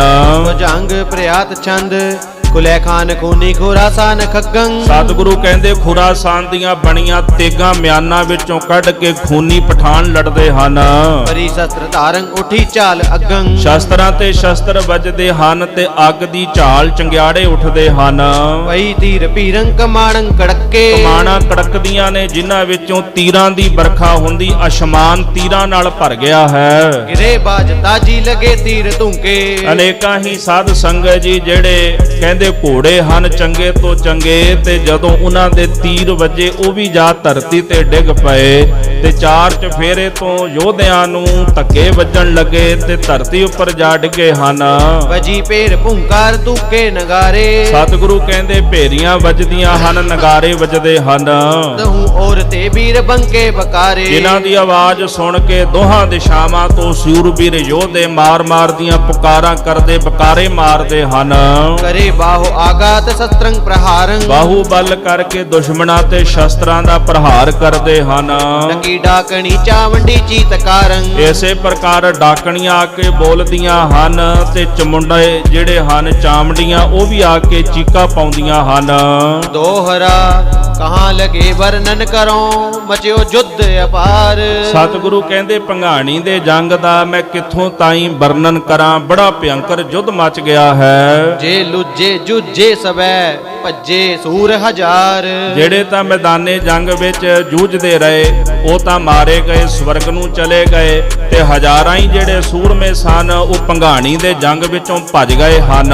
ਉਹ ਜੰਗ ਪ੍ਰਿਆਤ ਛੰਦ ਭਜਿਓ ਸਾਹ ਪਹਾੜ ਤਾਜੀ ਤ੍ਰਿਪਾਇੰ। ਸਤਿਗੁਰੂ ਕਹਿੰਦੇ ਰਾਜਾ ਫਤਿਹ ਸ਼ਾਹ ਜਦੋਂ ਉਹਨੇ ਵੇਖਿਆ ਕਿ ਸਿੱਖ ਭਾਰੂ ਪੈ ਗਏ ਨੇ ਤੇ ਰਾਜਾ ਫਤਿਹ ਸ਼ਾਹ ਉਸੇ ਵਕਤ ਹੀ ਆਪਣਾ ਘੋੜਾ ਜਿਹੜਾ ਸੀ ਉਹ ਭਜਾ ਕੇ ਇੱਥੋਂ ਚਲਾ ਗਿਆ। ਚਲਿਓ ਵੀਰੀਆ ਤੀਰੀਆ ਨਾ ਚਲਾਇੰ। ਸਤਿਗੁਰੂ ਕਹਿੰਦੇ ਜਦੋਂ ਫਤਿਹ ਸ਼ਾਹ ਦੌੜਨ ਲੱਗਾ ਨਾ ਤੇ ਸਾਡੇ ਸਿੱਖਾਂ ਨੇ ਉਹਦੇ ਉੱਪਰ ਤੀਰ ਨਹੀਂ ਚਲਾਇਆ, ਕਿਉਂਕਿ ਭਜਦੇ ਉੱਪਰ ਨਿਹੱਥੇ ਤੇ ਸਿੱਖ ਕਦੇ ਪਿੱਠ ਤੋਂ ਵਾਰ ਨਹੀਂ ਕਰਿਆ ਕਰਦੇ। ਇਸ ਤਰ੍ਹਾਂ ਜਦੋਂ ਫਤਿਹ ਸ਼ਾਹ ਦੌੜਿਆ ਤੇ ਉਹਦੇ ਉੱਪਰ ਸਾਡੇ ਸਿੱਖਾਂ ਨੇ ਤੀਰ ਨਹੀਂ ਚਲਾਇਆ। ਜਸੋ ਡੱਡਵਾਲੰ ਮਧੁਕਰ ਸੋ ਸਾਹੰ। ਇਸੇ ਪ੍ਰਕਾਰ ਕਹਿੰਦੇ ਜਸਵਾਲ ਦਾ ਰਾਜਾ ਕੇਸਰੀ ਚੰਦ ਤੇ ਡਡਵਾਲ ਦਾ ਰਾਜਾ ਜਿਹੜਾ ਰਾਜਾ ਮਧਕਰ ਹੈ ਭੱਜੇ ਸੰਗ ਲੈ ਕੇ ਸੋ ਸਾਰੀ ਸਿਪਾਇੰ। ਉਹ ਵੀ ਆਪਣੀ ਸਾਰੀ ਫੌਜ ਸਿਪਾਹੀ ਲੈ ਕੇ ਮੈਦਾਨੇ ਜੰਗ ਚੋਂ ਭੱਜ ਗਏ। ਚੱਕਰਤ ਚੋਪਿਓ ਚੰਦ ਗਾਜੀ ਚੰਦੇਲੰ। ਇਸੇ ਪ੍ਰਕਾਰ ਜਿਹੜਾ ਚੰਦੇਲ ਦਾ ਰਾਜਾ ਸੀ ਮਹਾਰਾਜ ਜੀ ਕਹਿੰਦੇ ਗਾਜੀ ਚੰਦ ਉਹ ਬੜਾ ਹੈਰਾਨ ਹੋਇਆ ਵੀ ਫਤਿਹ ਸ਼ਾਹ ਵੀ ਭੱਜ ਗਿਆ, ਕੇਸਰੀ ਚੰਦ ਭੱਜ ਗਿਆ, ਰਾਜਾ ਮਧਕਰ ਭੱਜ ਗਿਆ ਹੈ। ਹਠੀ ਹਰੀ ਚੰਦੰ ਗਏ ਹੱਥ ਸੇਲੰ। ਇੱਕ ਪਾਸੇ ਮਹਾਰਾਜ ਕਹਿੰਦੇ ਚੰਦੇਲ ਦਾ ਰਾਜਾ ਤੇ ਦੂਜੇ ਪਾਸੇ ਫਿਰ ਜਿਹੜਾ ਹਠੀ ਹਰੀ ਚੰਦ ਸੀਗਾ ਉਹ ਜੰਗ 'ਚ ਰਹਿ ਗਏ ਤੇ ਹਠੀ ਚੰਦ ਨੇ ਆਪਣੇ ਹੱਥ ਵਿੱਚ ਸੇਲਾ ਫੜ ਲਿਆ ਹੈ। ਕਰਿਓ ਸਵਾਮ ਧਰਮੰ ਮਹਾਰੋ ਸਰੁਜੰ। ਉਹਨੇ ਆਪਣੇ ਮਾਲਕ ਦੇ ਧਰਮ ਨੂੰ ਨਿਭਾਇਆ, ਕਿਉਂਕਿ ਨਮ ਖਾਦਾ ਸੀ ਮਾਲਕ ਦਾ। ਉਸ ਧਰਮ ਨੂੰ ਨਿਭਾਉਂਦਿਆਂ ਹੋਇਆ ਮਨ ਦੇ ਅੰਦਰ ਰੋਸ ਧਾਰਨ ਕਰਕੇ ਜੰਗ ਵਿੱਚ ਰੁੱਝ ਗਿਆ। ਗਿਰਿਓ ਟੂਕ ਟੂਕ ਹਵੈ ਇਸੋ ਸੂਰ ਜੁਜੰ। ਇਹੋ ਜਿਹਾ ਸੂਰਮਾ ਜੂਝਿਆ ਕਿ ਟੋਟੇ ਟੋਟੇ ਹੋ ਕੇ ਧਰਤੀ ਤੇ ਜਾ ਡਿੱਗਿਆ। ਤਹਾਂ ਖਾਨ ਨਜਾਬਤੋ ਆਨ ਕਹਿ ਕੈ। ਸਤਿਗੁਰੂ ਕਹਿੰਦੇ ਉੱਥੇ ਨਜਾਬਤ ਖਾਂ ਆ ਗਿਆ। ਇਹ ਨਜਾਬਤ ਖਾਂ ਉਹ ਸੀਗਾ ਜਿਹਨੂੰ ਪੀਰ ਬੁੱਧੂ ਸ਼ਾਹ ਨੇ ਸਤਿਗੁਰੂ ਜੀ ਦੀ ਫੌਜ ਵਿੱਚ ਰਖਵਾਇਆ ਸੀ ਨਜਾਬਤ ਖਾਂ ਨੂੰ। ਇਹ ਨਜਾਬਤ ਖਾਂ ਜਦੋਂ ਵੇਖਿਆ ਵੀ ਰਾਜਾ ਫਤਿਹ ਸ਼ਾਹ ਚੜ੍ਹ ਕੇ ਆ ਗਿਆ ਤੇ ਇਹ ਧੋਖਾ ਦੇ ਕੇ ਭੱਜ ਗਿਆ ਸਾਰੇ ਸਿਪਾਹੀਆਂ ਨੂੰ ਨਾਲ ਲੈ ਕਰਕੇ। ਤੋ ਨਜਾਬਤ ਖਾਂ ਜਿਹੜਾ ਸੀ ਉਹ ਮੈਦਾਨੇ ਜੰਗ ਵਿੱਚ ਆਣ ਪਹੁੰਚਿਆ ਹੈ। ਹਨਿਓ ਸਾਹ ਸੰਗਰਾਮ ਕੋ ਸ਼ਸਤਰ ਲੈ ਕੇ। ਇਸੇ ਪ੍ਰਕਾਰ ਇਹਨੇ ਆ ਕੇ ਸ਼ਾਹ ਸੰਗਰਾਮ ਯਾਨੀ ਕਿ ਸੰਗੋ ਸ਼ਾਹ ਨੂੰ ਮੈਦਾਨੇ ਜੰਗ ਵਿੱਚ ਸ਼ਹੀਦ ਕੀਤਾ ਹੈ। ਕਿਤੇ ਖਾਨ ਬਾਨੀ ਨੂੰ ਝਾਰੇ। ਮਹਾਰਾਜ ਜੀ ਇਸ ਖਾਨ ਨੇ ਕਿਤਨੇ ਹੀ ਬਿਸਤਰ ਸਹੀ ਸਾਹ ਸੰਗਰਾਮ ਸੁਰਗ। ਇਹਦੇ ਨਾਲ ਜੰਗ ਕਰਦਿਆਂ ਜਿਹੜੇ ਸੰਗੋ ਸ਼ਾਹ ਜੀ ਸਾਨੂੰ ਸਵਰਗ ਚਲੇ ਗਏ ਸ਼ਹਾਦਤ ਦਾ ਜਾਮ ਪੀ ਕੇ। ਦੋਹਰਾ ਮਾਰ ਨਜਾਬਤ ਖਾਨ ਕਉ ਸੰਗੋ ਜੁਜੈ ਜੁਝਾਰ। ਸਤਿਗੁਰੂ ਜੀ ਕਹਿੰਦੇ ਭਾਈ ਸੰਗੋ ਸ਼ਾਹ ਕੱਲੇ ਨਹੀਂ ਗਏ, ਨਜਾਬਤ ਖਾਨ ਨੂੰ ਮਾਰ ਕੇ ਗਏ। ਜਦੋਂ ਜੰਗ ਹੋਇਆ ਤੇ ਜਾਂਦਿਆਂ ਨਜਾਬਤ ਖਾਨ ਨੂੰ ਵੀ ਮਾਰ ਦਿੱਤਾ ਭਾਈ ਸੰਗੋ ਸ਼ਾਹ ਨੇ। ਇਸ ਤਰ੍ਹਾਂ ਨਜਾਬਤ ਖਾਨ ਨੂੰ ਮਾਰ ਕੇ ਤੇ ਭਾਈ ਸੰਗੋ ਸ਼ਾਹ ਵੀ ਜੂਝ ਗਏ ਹਨ। ਹਾ ਹਾ ਹਾ ਹਾ ਹਾ ਇਹ ਲੋਕ ਕਹਿ ਭਇਓ ਸੁਰਗ ਲੋਕ ਜੈਕਾਰ। ਭਾਈ ਸੰਗੋ ਸ਼ਾਹ ਦਾ ਜੰਗ ਵੇਖ ਕਰਕੇ ਚਾਰ ਚਫੇਰੇ ਸਤਿਗੁਰੂ ਕਹਿੰਦੇ ਹਾਹਾਕਾਰ ਮਚ ਗਈ ਲੋਕਾਂ ਅੰਦਰ। ਇਹੋ ਜਿਹਾ ਜੰਗ ਅੱਜ ਤਾਈਂ ਕਿਸੇ ਨੇ ਕੀਤਾ ਨਹੀਂ ਤੇ ਸਵਰਗ ਲੋਕ ਵਿੱਚ ਜੈ ਜੈਕਾਰ ਮਚ ਗਈ ਹੈ। ਭੁਜੰਗ ਛੰਦ ਲਖੇ ਸਾਹ ਸੰਗਰਾਮ ਜੁਜੇ ਜੁਝਾਰੰ। ਸਤਿਗੁਰੂ ਜੀ ਕਹਿੰਦੇ ਹੈ ਅਕਾਲ ਪੁਰਖ ਜੀਓ ਜਦੋਂ ਅਸੀਂ ਜਾਣਿਆ ਕਿ ਸਾਹ ਸੰਗਰਾਮ ਯਾਨੀ ਸੰਗੋ ਸ਼ਾਹ ਮੈਦਾਨੇ ਜੰਗ ਵਿੱਚ ਸ਼ਹੀਦ ਹੋ ਗਏ। ਤਵੰ ਕੀਟ ਬਾਣੰ ਕਮਾਣੰ ਸੰਭਾਰੰ। ਫਿਰ ਕਹਿੰਦੇ ਤਵੰ ਕੀਟ ਤੇਰਾ ਕੀਟ ਛੋਟਾ ਜਿਹਾ ਬਣਾਇਆ ਹੋਇਆ ਜੀਵ ਯਾਨੀ ਕਿ ਆਪਣੀ ਗੱਲ ਕਰਦੇ ਕਲਗੀਧਰ ਜੀ। ਫਿਰ ਮੈਂ ਉਸੇ ਵਕਤ ਆਪਣੇ ਹੱਥ ਵਿੱਚ ਆਪਣੀ ਕਮਾਨ ਤੇ ਬਾਣ ਤੀਰ ਨੂੰ ਸੰਭਾਲਿਆ ਹੈ। ਅਨਿਓ ਏਕ ਖਾਨੰ ਖਿਆਲੰ ਖਤੰਗੰ। ਅਸੀਂ ਕਮਾਨ ਵਿੱਚ ਤੀਰ ਜੋੜ ਕੇ ਸ਼ਿਸ਼ਤ ਬਨ ਕੇ ਇੱਕ ਖਾਨ ਮਾਰ ਦਿੱਤਾ ਹੈ। ਦਸਿਓ ਸ਼ਸਤਰ ਕੋ ਜਾਨ ਸਿਆਮੰ ਭੁਜੰਗੰ। ਇਸ ਤਰ੍ਹਾਂ ਤੀਰ ਮਾਰਿਆ ਜਦੋਂ ਸ਼ਤਰੂ ਵੈਰੀ ਨੂੰ ਜਾ ਕੇ ਤੀਰ ਵੱਜਿਆ ਮੰਨ ਲਓ ਕਿ ਉਹਨੂੰ ਕਾਲਾ ਨਾਗ ਹੀ ਡਸ ਗਿਆ ਹੋਵੇ। ਗਿਰਿਓ ਭੂਮ ਸੋ ਬਾਣ ਦੂਜੋ ਸੰਭਾਰਿਓ। ਸਾਡੇ ਇੱਕ ਤੀਰ ਦੇ ਨਾਲ ਇੱਕ ਖੂਨੀ ਖਾਨ ਧਰਤੀ ਤੇ ਜਾ ਡਿੱਗਿਆ ਤੇ ਫਿਰ ਅਸੀਂ ਦੂਜਾ ਬਾਣ ਸੰਭਾਲਿਆ ਹੈ। ਮੁਖੰ ਭੀਖਨ ਖਾਨ ਕੇ ਤਾਨ ਮਾਰਿਓ। ਸਤਿਗੁਰੂ ਕਹਿੰਦੇ ਫਿਰ ਜਿਹੜਾ ਭੀਖਨ ਖਾਨ ਸੀ ਇਹ ਵੀ ਨਮਕ ਹਰਾਮੀ ਸੀ, ਜੰਗ ਵਿੱਚੋਂ ਭੱਜਿਆ ਸੀ, ਇਹ ਵੀ ਫੌਜ ਵਿੱਚ ਹੀ ਆਇਆ ਸੀ ਨਜਾਬਤ ਖਾਂ ਦੇ ਨਾਲ। ਸਤਿਗੁਰੂ ਕਹਿੰਦੇ ਇੱਕ ਬਾਣ ਅਸੀਂ ਤਾਣ ਕੇ ਭੀਖਨ ਖਾਨ ਨੂੰ ਮਾਰਿਆ ਹੈ। ਭਜਿਓ ਖਾਨ ਖੂਨੀ ਰਹਿਓ ਖੇਤ ਤਾਜੀ। ਪਰ ਉਹਦੀ ਕਿਸਮਤ ਚੰਗੀ ਕਿ ਉਹ ਮੈਦਾਨੇ ਜੰਗ ਵਿੱਚੋਂ ਭੱਜ ਗਿਆ। ਮੈਦਾਨੇ ਜੰਗ ਵਿੱਚੋਂ ਭੱਜ ਗਿਆ ਤੇ ਉਹਦਾ ਖੇਤ ਦੇ ਵਿੱਚ ਜੰਗ ਵਿੱਚ ਕੱਲਾ ਘੋੜਾ ਰਹਿ ਗਿਆ ਹੈ। ਤਜੇ ਪ੍ਰਾਣ ਤੀਜੇ ਲਗੇ ਬਾਣ ਬਾਜੀ। ਜਦੋਂ ਅਸੀਂ ਤੀਜਾ ਤੀਰ ਛੱਡਿਆ ਤੇ ਉਹਦੇ ਘੋੜੇ ਨੂੰ ਜਾ ਵੱਜਿਆ, ਉਹਦਾ ਘੋੜਾ ਮਰ ਗਿਆ ਹੈ। ਛੁੱਟੀ ਮੂਰਛ ਨਾ ਹਰੀ ਚੰਦਨ ਸੰਭਾਰੇ। ਇਧਰ ਹਰੀ ਚੰਦ ਸਾਧ ਸੰਗਤ ਜੀ, ਜਿਸ ਹਰੀ ਚੰਦ ਨੂੰ ਭਾਈ ਜੀਤ ਮਲ ਜੀ ਨੇ ਭਾਲਾ ਮਾਰਿਆ ਸੀ, ਉਹ ਬੇਹੋਸ਼ ਹੋ ਗਿਆ ਸੀਗਾ। ਸਤਿਗੁਰੂ ਕਹਿੰਦੇ ਕੁਝ ਸਮੇਂ ਬਾਅਦ ਹਰੀ ਚੰਦ ਦੀ ਮੂਰਛਨਾ ਬੇਹੋਸ਼ੀ ਟੁੱਟ ਗਈ ਹੈ। ਕਹੇ ਬਾਣ ਕਾਮਾਨ ਪੇ ਐਚ ਮਾਰੇ। ਫਿਰ ਉਹਨੇ ਹੱਥ ਵਿੱਚ ਕਮਾਨ ਫੜ ਲਈ ਤੇ ਤੀਰ ਜੋੜ ਕੇ ਚਲਾਣ ਲੱਗਾ। ਲਗੇ ਅੰਗ ਜਾਂ ਕੇ ਰਹੇ ਨਾ ਸੰਭਾਰੰ। ਜਿਹਦੇ ਸਰੀਰ ਦੇ ਵਿੱਚ ਜਾ ਕਰਕੇ ਤੀਰ ਵੱਜਦਾ ਹੈ ਉਹ ਆਪਣੇ ਆਪ ਨਹੀਂ ਸੰਭਾਲਣਾ ਨਹੀਂ ਕਰਦਾ, ਥਾਂ ਤੇ ਹੀ ਮਾਰਿਆ ਜਾਂਦਾ ਹੈ। ਤਨੰ ਤਿਆਗ ਤੇ ਦੇਵ ਲੋਕੰ ਪਧਾਰੰ। ਇਸ ਤਰ੍ਹਾਂ ਅਨੇਕਾਂ ਹੀ ਜਿਹੜੇ ਯੋਧੇ ਸਨ ਸਰੀਰ ਤਿਆਗ ਕੇ ਦੇਵਲੋਕ ਚਲੇ ਗਏ। ਦੁਯੰ ਬਾਣ ਖੈਚੇ ਇਕੰ ਬਾਰ ਮਾਰੇ। ਬਾਦਸ਼ਾਹ ਕਹਿੰਦੇ ਕਮਾਨ ਦੇ ਚੱਲੇ ਵਿੱਚ ਇੱਕੋ ਵਾਰੀ ਦੋ ਤੀਰ ਜੋੜ ਕੇ ਚਲਾਉਂਦਾ ਹੈ। ਬਲੀ ਵੀਰ ਬਾਜੀ ਨਤਾਜੀ ਬੇਦਾਰੇ। ਅਨੇਕਾਂ ਬਲੀ ਵੀਰ ਤੇ ਘੋੜੇ ਉਹਨੇ ਮਾਰ ਦਿੱਤੇ ਹਨ। ਜਿਸੈ ਬਾਣ ਲਾਗੇ ਰਹਿ ਨਾ ਸੰਭਾਰੰ। ਹਰੀ ਚੰਦ ਜਿਹੜਾ ਉਹ ਚੰਗਾ ਤੀਰ ਅੰਦਾਜ਼ਨ ਸੀ, ਉਹਨੂੰ ਹੰਕਾਰ ਬੜਾ ਸੀ ਵੀ ਮੇਰੇ ਜਿਹਾ ਕੋਈ ਤੀਰ ਅੰਦਾਜ਼ਨ ਨਹੀਂ। ਸਤਿਗੁਰੂ ਕਹਿੰਦੇ ਹੰਕਾਰ ਵਿੱਚ ਆਇਆ ਜਿਸ ਨੂੰ ਵੀ ਬਾਣ ਮਾਰਦਾ ਉਹ ਆਪਣੇ ਆਪ ਨੂੰ ਸੰਭਾਲ ਨਹੀਂ ਸਕਦਾ। ਤਨੰ ਵੇਦ ਕਹਿਤਾ ਹੈ ਪਾਰੰ ਸਿਧਾਰੰ। ਚਲਾਏ ਹੋਏ ਤੀਰ ਸੂਰਮਿਆਂ ਨੂੰ ਵਿੰਨ ਕੇ ਸਰੀਰ ਦੇ ਵਿੱਚੋਂ ਪਾਰ ਹੋ ਜਾਂਦੇ ਹਨ। ਸਭੈ ਸਵਾਮ ਧਰਮੰ ਸੋ ਬੀਰੰ ਸੰਭਾਰੇ। ਇਸ ਤਰ੍ਹਾਂ ਸਾਡੇ ਸੂਰਮਿਆਂ ਨੇ ਆਪਣੇ ਸੁਆਮੀ ਮਾਲਕ ਦੀ ਖਾਤਰ ਆਪਣੇ ਧਰਮ ਨੂੰ ਨਿਭਾਉਣਾ ਕੀਤਾ ਤੇ ਸ਼ਹਾਦਤ ਦਾ ਜਾਮ ਪੀ ਗਏ। ਤਕੀ ਡਾਕਣੀ ਭੂਤ ਪ੍ਰੇਤੰ ਬਕਾਰੇ। ਭੰਗਾਣੀ ਦੇ ਜੰਗ ਵਿੱਚ ਡਾਕਣੀਆਂ ਭੂਤ ਪ੍ਰੇਤ ਆ ਕੇ ਬਕਾਰੇ ਮਾਰਦੇ ਹਨ। ਅਸੇ ਵੀਰ ਬੈਤਾਲ ਔ ਸੁਧ ਸਿੱਧੰ। 52 ਵੀਰ ਬੈਤਾਲ ਆ ਕਰਕੇ ਤੇ ਸਿੱਧ ਆਦ ਕੇ ਬੋਲਦੇ ਹਨ। ਚਵੀ ਚਾਵੰਡੀਯੰ ਉਡੀ ਗ੍ਰਿਧ ਬ੍ਰਿਧੰ। ਅਨੇਕਾਂ ਹੀ ਇੱਲਾਂ ਆ ਕਰਕੇ ਸਤਿਗੁਰੂ ਕਹਿੰਦੇ ਵੱਡੀਆਂ ਗਿੱਧਾਂ ਆ ਕੇ ਬੋਲਦੀਆਂ ਹਨ। ਹਰੀ ਚੰਦ ਕੋਪੇ ਕਮਾਣੰ ਸੰਭਾਰੰ। ਫਿਰ ਸਾਡੇ ਵੱਲ ਵੇਖ ਕੇ ਰਾਜਾ ਹਰੀ ਚੰਦ ਬੜਾ ਕ੍ਰੋਧ ਵਿੱਚ ਆਇਆ ਤੇ ਉਹਨੇ ਆਪਣੀ ਕਮਾਨ ਸੰਭਾਲ ਲਈ। ਪ੍ਰਥਮ ਬਾਜੀਯੰ ਤਾਣ ਬਾਣੰ ਪ੍ਰਹਾਰੰ। ਸਤਿਗੁਰੂ ਕਹਿੰਦੇ ਸਭ ਤੋਂ ਪਹਿਲਾਂ ਉਹਨੇ ਸਾਡੇ ਘੋੜੇ ਦਾ ਨਿਸ਼ਾਨਾ ਬੰਨ ਕੇ ਤੀਰ ਚਲਾਇਆ ਹੈ। ਦੁਤਿ ਤਾਕ ਕੈ ਤੀਰ ਮੋਕੋ ਚਲਾਇੰ। ਉਹਦਾ ਪਹਿਲਾ ਚਲਾਇਆ ਹੋਇਆ ਤੀਰ ਨਿਫਲ ਚਲਾ ਗਿਆ। ਸਤਿਗੁਰੂ ਕਹਿੰਦੇ ਤੀਰ ਮੇਰਾ ਵਾਰ ਨਿਫਲ ਚਲਾ ਗਿਆ। ਸਤਿਗੁਰੂ ਕਹਿੰਦੇ ਦੁਤਿਆ ਤਾਕ ਕੈ ਤੀਰ ਮੋਕੋ ਚਲਾਇਓ, ਉਹਨੇ ਦੂਜੀ ਵਾਰ ਮੇਰਾ ਨਿਸ਼ਾਨਾ ਬੰਨ ਕੇ ਤੀਰ ਚਲਾਇਆ ਹੈ। ਰਖਿਓ ਦੈਵ ਮੈਂ ਕਾਨ ਛੈ ਕੈ ਸਿਧਾਇੰ। ਅਕਾਲ ਪੁਰਖ ਨੇ ਹੱਥ ਦੇ ਕੇ ਮੈਨੂੰ ਰੱਖ ਲਿਆ। ਉਹ ਜਿਹੜਾ ਚਲਾਇਆ ਹੋਇਆ ਦੂਜਾ ਤੀਰ ਮੇਰੇ ਕੰਨ ਨੂੰ ਛੂ ਕੇ ਲੰਘ ਗਿਆ ਹੈ। ਤ੍ਰਿਤੀਯ ਬਾਣ ਮਾਰਿਓ ਸੋ ਪੇਟੀ ਮਜਾਰਨ। ਸਾਹਿਬ ਕਹਿੰਦੇ ਅਸੀਂ ਆਖਣ ਲੱਗੇ ਤੀਜਾ ਵਾਰ ਫਿਰ ਕਰ, ਕਿਤੇ ਤੇਰੇ ਮਨ ਦੇ ਵਿੱਚ ਫਿਰ ਗੱਲ ਨਾ ਰਹਿ ਜਾਏ। ਤੇ ਹਰੀ ਚੰਦ ਬੜਾ ਖੁਸ਼ ਹੋਇਆ ਕਿ ਮੈਦਾਨੇ ਜੰਗ ਵਿੱਚ ਦੁਸ਼ਮਣ ਨੂੰ ਵਾਰ ਦਾ ਮੌਕਾ ਦੇਣਾ ਮੌਤ ਦੇ ਮੂੰਹ ਵਿੱਚ ਹੱਥ ਪਾਉਣ ਵਾਲੀ ਗੱਲ ਹੈ। ਸਤਿਗੁਰੂ ਕਲਗੀਧਰ ਜੀ ਕਹਿੰਦੇ ਕੋਈ ਨਾ ਵਾਰ ਕਰ, ਕਹਿੰਦੇ ਜਦੋਂ ਉਹਨੇ ਤੀਜਾ ਤੀਰ ਚਲਾਇਆ ਹੈ ਸੋ ਪੇਟੀ ਮਝਾਰੰਗ, ਉਹਨੇ ਨਿਸ਼ਾਨਾ ਬੰਨ ਕੇ ਚਲਾਇਆ ਤੇ ਪੇਟੀ ਬੰਨੀ ਹੋਈ ਸੀ। ਮਹਾਰਾਜ ਕਲਗੀਧਰ ਜੀ ਨੇ ਚਮੜੇ ਦੀ ਬੈਲਟ ਬੰਨੀ ਹੋਈ ਸੀ। ਸਾਧ ਸੰਗਤ ਜੀ ਕਮਰ ਕੱਸਾ ਲਾਇਆ ਤੇ ਉੱਤੇ ਬੈਲਟ ਲਾਈ ਹੋਈ ਸੀ। ਉਹਨੇ ਜ਼ੋਰ ਦੇ ਨਾਲ ਜਦੋਂ ਕਲਗੀਧਰ ਜੀ ਨੂੰ ਤੀਰ ਮਾਰਿਆ ਹੈ। ਵਿਦਿਅੰ ਚਿਲਕਤੰ ਦਵਾਲ ਪਾਰੰ ਪਧਾਰੰ। ਸਤਿਗੁਰੂ ਕਹਿੰਦੇ ਪੇਟੀ ਨੂੰ ਵਿੰਨਦਾ ਹੋਇਆ ਹੇਠਾਂ ਰੇਸ਼ਮ ਦਾ ਕਮਰ ਕੱਸਾ ਬਸਤਰ ਸੀ, ਉਹਨੂੰ ਵਿੰਨਦਾ ਹੋਇਆ ਉਹ ਤੀਰ ਪਾਰ ਲੰਘਿਆ ਹੈ। ਚੁਬੀ ਚਿੰਚ ਚਰਮੰ ਕਛੂ ਕਾਏ ਨਾ ਆਯੰ।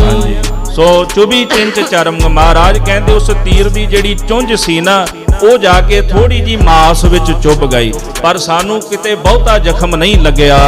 ਕਲੰਕੇ ਵਲੰ ਜਾਨ ਦਾਸੰ ਬਚਾਇੰ। ਉਸ ਅਕਾਲ ਪੁਰਖ ਵਾਹਿਗੁਰੂ ਨੇ ਸਾਨੂੰ ਆਪਣਾ ਦਾਸ ਜਾਣ ਕੇ ਬਚਾ ਲਿਆ ਹੈ। ਰਸਾਵਲ ਛੰਦ ਜਬੈ ਬਾਣ ਲਾਗਿਓ ਤਬੈ ਰੋਸ ਜਾਗਿਓ। ਚੁਬੀ ਚਿੰਚ ਚਰਮੰਗ, ਜਦੋਂ ਚਰਮੰਗ ਮਾਸ ਵਿੱਚ ਤੀਰ ਦੀ ਚੁੰਝ ਜਾ ਕੇ ਚੁੱਭ ਗਈ ਨਾ, ਫਿਰ ਕਹਿੰਦੇ ਜਬੈ ਬਾਣ ਲਾਗਿਓ, ਜਦੋਂ ਤੀਰ ਵੱਜਿਆ ਫਿਰ ਸਾਡੇ ਮਨ ਅੰਦਰ ਰੋਸ ਜਾਗ ਪਿਆ ਹੈ। ਕਰੰ ਲੈ ਕਮਾਣੰ ਹਨੰ ਬਾਣ ਤਾਣ। ਆਪਣੇ ਹੱਥ ਵਿੱਚ ਕਮਾਨ ਲੈ ਕੇ ਤੇ ਚੱਲੇ ਵਿੱਚ ਅਸੀਂ ਤੀਰ ਤਾਣ ਲਿਆ ਹੈ। ਸਬੈ ਵੀਰ ਤਾਏ ਸਰੋਗੰ ਚਲਾਏ। ਮਹਾਰਾਜ ਕਹਿੰਦੇ ਅਸੀਂ ਤੀਰ ਤਾਣ ਕੇ ਮਾਰਿਆ ਤੇ ਹਰੀ ਚੰਦ ਇੱਕੋ ਤੀਰ ਦੇ ਨਾਲ ਉਲਟਾ ਕੇ ਸੁੱਟ ਦਿੱਤਾ। ਇਸੇ ਪ੍ਰਕਾਰ ਜਿਤਨੇ ਵੀ ਸੂਰਮੇ ਸਾਨੂੰ ਦੌੜ ਕੇ ਮਗਰ ਪੈ ਗਏ ਉਹਨਾਂ ਨੇ ਵੀ ਤੀਰ ਚਲਾਏ। ਤਬੈ ਤਾਕ ਬਾਣੰ ਹਨਿਓ ਏਕ ਜਵਾਨੰ। ਸਤਿਗੁਰੂ ਕਹਿੰਦੇ ਫਿਰ ਤੱਕ ਕੇ ਜਦੋਂ ਤੀਰ ਚਲਾਏ ਅਨੇਕਾਂ ਹੀ ਜਿਹੜੇ ਜਵਾਨ ਸਨ ਮੈਦਾਨੇ ਜੰਗ ਵਿੱਚ ਮਾਰ ਦਿੱਤੇ। ਹਰੀ ਚੰਦ ਮਾਰੇ ਸੋ ਜੋਧਾ ਲਤਾਰੇ। ਇਸ ਤਰ੍ਹਾਂ ਹਰੀ ਚੰਦ ਰਾਜੇ ਨੂੰ ਮਾਰ ਦਿੱਤਾ ਗਿਆ। ਅਨੇਕਾਂ ਹੀ ਜਿਹੜੇ ਯੋਧੇ ਜੰਗ ਵਿੱਚ ਲਤਾੜ ਦਿੱਤੇ ਸਨ ਜਿਸ ਨੇ। ਸੋ ਕਾਰੋੜ ਰਾਇੰ ਵਹਿ ਕਾਲ ਕਾਇੰ। ਉੱਥੇ ਫਿਰ ਇੱਕ ਰਾਜਾ ਰਹਿ ਗਿਆ ਜਿਹਦਾ ਨਾਮ ਕਰੋੜ ਰਾਏ ਸੀਗਾ, ਉਹਨੂੰ ਵੀ ਕਾਲ ਨੇ ਮਾਰ ਦਿੱਤਾ ਹੈ। ਰਣੰ ਤਿਆਗ ਭਾਗੇ ਸਭੈ ਤਰਾਸ ਪਾਗੇ। ਬਾਕੀ ਜਿਹੜੇ ਜੰਗ ਵਿੱਚ ਰਹਿ ਗਏ ਸਨ ਉਹ ਜੰਗ ਦੇ ਮੈਦਾਨ ਨੂੰ ਵੇਖ ਕੇ ਡਰਦੇ ਮਾਰੇ ਭੱਜ ਗਏ ਹਨ। ਭਈ ਜੀਤ ਮੇਰੀ ਕਿਰਪਾ ਕਾਲ ਕੇਰੀ। ਸਤਿਗੁਰੂ ਕਹਿੰਦੇ ਨੇ ਵਾਹਿਗੁਰੂ ਮੇਰੀ ਜਿੱਤ ਹੋਈ, ਇਹ ਤੇਰੀ ਕਿਰਪਾ ਤੇਰੀ ਰਹਿਮਤ ਹੋਈ, ਤੇਰੀ ਰਹਿਮਤ ਦੇ ਨਾਲ ਮੈਂ ਜਿੱਤ ਪ੍ਰਾਪਤ ਕੀਤੀ ਹੈ। ਰਣੰ ਜੀਤ ਆਏ ਜਯੰ ਗੀਤ ਗਾਏ। ਇਸ ਤਰ੍ਹਾਂ ਜੰਗ ਜਿੱਤ ਕੇ ਘਰ ਦੇ ਵਿੱਚ ਸ੍ਰੀ ਪੌਂਟਾ ਸਾਹਿਬ ਮਹਾਰਾਜ ਜੀ ਵਾਪਸ ਆ ਗਏ ਭੰਗਾਣੀ ਦਾ ਜੰਗ ਜਿੱਤ ਕੇ। ਤਨੰ ਤਾਰ ਬਰਖੇ ਸਭੈ ਸੂਰ ਹਰਖੇ। ਸਾਰਿਆਂ ਨੇ ਜਯੰ ਗੀਤ ਗਾਏ, ਜਿੱਤ ਦੇ ਗੀਤ ਗਾਇਨ ਕੀਤੇ ਹਨ। ਧਨੰ ਧਾਰ ਬਰਖੇ ਸਤਿਗੁਰੂ ਬੜੇ ਪ੍ਰਸੰਨ ਹੋਏ ਆਪਣੇ ਯੋਧਿਆਂ ਤੇ, ਮਾਇਆ ਦੀ ਵਰਖਾ ਕਰ ਦਿੱਤੀ। ਜਿੰਨੇ ਸੂਰਮੇ ਸਨ ਬੜੇ ਖੁਸ਼ ਹੋ ਗਏ ਹਨ। ਦੋਹਰਾ ਜੁਧ ਜੀਤ ਆਏ ਜਬੈ ਟਿਕੈ ਨ ਤਿਨ ਪੁਰ ਪਾਵ। ਸਤਿਗੁਰੂ ਕਹਿੰਦੇ ਜਦੋਂ ਅਸੀਂ ਭੰਗਾਣੀ ਦਾ ਜੰਗ ਜਿੱਤਿਆ ਤੇ ਭੰਗਾਣੀ ਦਾ ਜੰਗ ਜਿੱਤਣ ਤੋਂ ਬਾਅਦ ਸਾਡੇ ਪੈਰ ਜਿਹੜੇ ਸਨ ਪੌਂਟਾ ਸਾਹਿਬ ਨਹੀਂ ਟਿਕੇ। ਅਸੀਂ ਪੌਂਟਾ ਸਾਹਿਬ ਤੋਂ ਵਾਪਸੀ ਦਾ ਚਾਲਾ ਪਾ ਦਿੱਤਾ। ਜਦੋਂ ਜੰਗ ਜਿੱਤ ਕੇ ਆਏ ਨਾ ਤੇ ਸਤਿਗੁਰਾਂ ਨੂੰ ਖਬਰ ਮਿਲੀ ਮਹਾਰਾਜ ਤੁਹਾਡੇ ਘਰ ਵਿੱਚ ਸਾਹਿਬਜ਼ਾਦਾ ਪ੍ਰਗਟ ਹੋਇਆ ਤੇ ਸਤਿਗੁਰਾਂ ਨੇ ਨਾ ਅਜੀਤ ਜੰਗ ਜਿੱਤ ਕੇ ਆਏ ਹਾਂ ਤੇ ਨਾਮ ਰੱਖਿਆ। ਅਸੀਂ ਪੌਂਟਾ ਸਾਹਿਬ ਤੋਂ ਵਾਪਸ ਆ ਗਏ। ਕਾਪੋ ਜਿਹੜਾ ਕਪਾਲ ਮੋਚਨ ਹੈ ਇਹਦੇ ਰਸਤੇ ਦੀ ਹੁੰਦੇ ਹੋਏ ਕਪਾਲ ਮੋਚਨ ਵੀ ਮਹਾਰਾਜ ਰੁਕੇ। ਗੁਰੂ ਨਾਨਕ ਸਾਹਿਬ ਦਾ ਪ੍ਰਕਾਸ਼ ਪੁਰਬ ਵੀ ਕਹਿੰਦੇ ਮਨਾਇਆ ਉੱਥੇ ਸਤਿਗੁਰਾਂ ਨੇ। ਉਥੋਂ ਵਿਚਰਦਿਆਂ ਹੋਇਆਂ ਸਤਿਗੁਰੂ ਜੀ ਕਹਿਲੂਰ ਦੀ ਜਿਹੜੀ ਇਹ ਰਿਆਸਤ ਸੀਗੀ ਇਹਦੇ ਵਿੱਚ ਆ ਕੇ ਹਜ਼ੂਰ ਕਹਿੰਦੇ ਅਸੀਂ ਆਨੰਦਪੁਰ ਸਾਹਿਬ ਨਗਰ ਬੰਨਿਆ, ਕਿਉਂਕਿ ਇਹ ਨਗਰ ਉਜੜ ਚੁੱਕਾ ਸੀ ਇੱਕ ਤਰ੍ਹਾਂ ਦਾ, ਇੱਥੇ ਰੌਣਕ ਖਤਮ ਹੋ ਗਈ ਮਹਾਰਾਜ ਕਲਗੀਧਰ ਜੀ ਦੇ ਜਾਣ ਤੋਂ ਬਾਅਦ, ਤੇ ਅਸੀਂ ਦੁਬਾਰਾ ਆ ਕੇ ਇਸ ਨਗਰ ਨੂੰ ਵਸਾਇਆ ਹੈ। ਜੇ ਜੇ ਨਰ ਤਹਿ ਨਾ ਪਿਰੇ ਦੀਨੇ ਨਗਰ ਨਿਕਾਰ। ਤੇ ਜਿਹੜੇ ਜਿਹੜੇ ਉੱਥੇ ਪੌਂਟਾ ਸਾਹਿਬ ਭੰਗਾਣੀ ਦੇ ਜੰਗ ਵਿੱਚ ਭਿੜੇ ਨਹੀਂ, ਜਿਨ੍ਹਾਂ ਨੇ ਜੰਗ ਨਹੀਂ ਕੀਤਾ ਸੀ ਉਹਨਾਂ ਨੂੰ ਨਗਰ ਚੋਂ ਬਾਹਰ ਕੱਢ ਦਿੱਤਾ। ਜੇ ਤਹਿ ਠੌਰ ਭਲੇ ਪਿਰੇ ਤਿਨੈ ਕਰੀ ਪ੍ਰਤਪਾਰ। ਜਿਨ੍ਹਾਂ ਯੋਧਿਆਂ ਨੇ ਉੱਥੇ ਜੰਗ ਕੀਤਾ ਸੀ ਉਹਨਾਂ ਦੀ ਪ੍ਰਤਪਾਲਨਾ ਕੀਤੀ ਹੈ। ਜੋ ਪਈ ਬਹੁਤ ਦਿਵਸ ਇਹ ਭਾਂਤ ਬਿਤਾਏ। ਇਸ ਤਰ੍ਹਾਂ ਬਹੁਤ ਸਾਰੇ ਦਿਨ ਇਸੇ ਤਰ੍ਹਾਂ ਹੀ ਅਸੀਂ ਬਤੀਤ ਕੀਤੇ ਹਨ। ਸੰਤ ਉਭਾਰ ਦੁਸ਼ਟ ਸਭ ਕਾਏ। ਅਸੀਂ ਸੰਤਾਂ ਦਾ ਬਚਾਅ ਕਰਕੇ ਤੇ ਦੁਸ਼ਟਾਂ ਦਾ ਨਾਸ਼ ਕੀਤਾ ਹੈ। ਟਾਂਗ ਟਾਂਗ ਕਰ ਹਨੇ ਨਿਦਾਨਾ। ਜਿਹੜੇ ਪਾਪੀ ਸਨ ਜ਼ੁਲਮੀ ਲੋਕ ਸਨ ਟੰਗ ਟੰਗ ਕੇ ਅੰਤ ਨੂੰ ਉਹਨਾਂ ਦਾ ਨਾਸ਼ ਕੀਤਾ। ਕੂਕਰ ਜਿਮ ਤਿਨ ਤਜੇ ਪਰਾਨਾ। ਗੁਰੂ ਘਰ ਦੇ ਦਰੋਹੀਆਂ ਨੇ ਕੂਕਰਾਂ ਵਾਂਗੂ ਆਪਣੇ ਪ੍ਰਾਣ ਤਿਆਗ ਦਿੱਤੇ। ਇਤ ਸ਼੍ਰੀ ਬਚਿੱਤਰ ਨਾਟਕ ਗ੍ਰੰਥੇ ਭੰਗਾਣੀ ਜੁਧ ਵਰਣਨੰ ਨਾਮ ਅਸ਼ਟਮੋ ਧਿਆਏ ਸਮਾਪਤ ਮਸਤ ਸੁਭ ਮਸਤ ਅਫਜੂ। ਮਹਾਰਾਜ ਕਲਗੀਧਰ ਜੀ ਲਿਖਦੇ ਹਨ ਇੱਥੇ ਸ੍ਰੀ ਬਚਿੱਤਰ ਨਾਟਕ ਗ੍ਰੰਥ ਅੰਦਰ ਜਿਸ ਤਰ੍ਹਾਂ ਭੰਗਾਣੀ ਦਾ ਯੁੱਧ ਹੋਇਆ ਅਸੀਂ 8ਵੇਂ ਅਧਿਆਏ ਦੇ ਅੰਦਰ ਇਸ ਨੂੰ ਬਿਆਨ ਕੀਤਾ ਹੈ। ਇਹ ਕਥਾ ਅਫਜੂ ਅੱਗੇ ਵੀ ਚੱਲਦੀ ਹੈ। ਅੱਗੇ ਨਦਾਉਣ ਦਾ ਜਿਹੜਾ ਜੰਗ ਹੋਇਆ ਰਾਜੇ ਭੀਮ ਚੰਦ ਦੀ ਮਦਦ ਕੀਤੀ ਮਹਾਰਾਜ ਸੱਚੇ ਪਾਤਸ਼ਾਹ ਨੇ। ਇਹ ਵੀ ਇੱਕ ਇਤਿਹਾਸਕ ਜੰਗ ਸੀਗਾ ਤੇ ਇੱਕ ਬੇਨਤੀ ਵੀ ਪੌਂਟਾ ਸਾਹਿਬ ਦੀ ਧਰਤੀ ਤੇ 17 ਸਹਿ 45 ਮੈਂ ਸਾਵਨ ਸੁਧ ਤਿਥ ਦੀਪ ਨਗਰ ਪਾਵਟਾ ਸ਼ੁਭ ਕਰਨ ਜਮਨਾ ਬਹਿ ਸਮੀਪ। ਮਹਾਰਾਜ ਕਲਗੀਧਰ ਜੀ ਨੇ ਜਦੋਂ ਭੰਗਾਣੀ ਦਾ ਜੰਗ ਕੀਤਾ ਤੇ ਦਸਮ ਗ੍ਰੰਥ ਸਾਹਿਬ ਜੀ ਦੀ ਜਿਹੜੀ ਬਾਣੀ ਕ੍ਰਿਸ਼ਨ ਅਵਤਾਰ ਦੀ ਬਾਣੀ ਸੀ, ਇਸ ਬਾਣੀ ਦੀ ਕਰੀਬਨ ਸੰਪੂਰਨਤਾ ਮਹਾਰਾਜ ਨੇ ਪੌਂਟਾ ਸਾਹਿਬ ਤੱਕ ਕਰ ਲਈ ਸੀ ਤੇ ਬਾਕੀ ਬਾਣੀ ਅਨੰਦਪੁਰ ਸਾਹਿਬ ਸਤਿਗੁਰੂ ਜੀ ਨੇ ਆ ਕੇ ਲਿਖੀ ਹੈ। ਤੋ ਇਸ ਤਰ੍ਹਾਂ ਨਦਾਉਣ ਦਾ ਜੰਗ, ਹੁਸੈਨੀ ਯੁੱਧ, ਇਹ ਸਾਰਿਆਂ ਦਾ ਜ਼ਿਕਰ ਕਰਨਗੇ। 2 ਦਿਨ ਦੀ ਹੋਰ ਵਿਸ਼ੇਸ਼ ਕਥਾ ਰਹਿ ਗਈ ਹੈ 2 ਦੀਵਾਨ ਨੇ, ਔਰ ਸਤਿਗੁਰੂ ਕਿਰਪਾ ਕਰਨ ਸੇਵਾ ਲੈ ਲੈਣ। ਔਰ ਬੇਨਤੀ ਹੈ ਸਾਰੀਆਂ ਸੰਗਤਾਂ ਨੇ ਹਾਜ਼ਰੀਆਂ ਭਰ ਕੇ ਮਹਾਰਾਜ ਕਲਗੀਧਰ ਜੀ ਦੇ ਪਾਵਨ ਜੀਵਨ ਦੀ ਕਥਾ ਸਰਵਣ ਕਰਕੇ ਲਾਹੇ ਦੀ ਪ੍ਰਾਪਤੀ ਕਰਨੀ ਹੈ।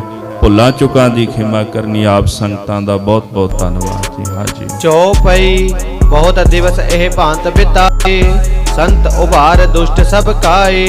ਟਾਂਗ ਟਾਂਗ ਕਰ ਹਨੇ ਨਿਦਾਨਾ ਕੂਕਰ ਜਿਮ ਤਿਨ ਤਜੇ ਪਰਾਨਾ। ਵਾਹਿਗੁਰੂ ਜੀ ਕਾ ਖਾਲਸਾ ਵਾਹਿਗੁਰੂ ਜੀ ਕੀ ਫਤਿਹ।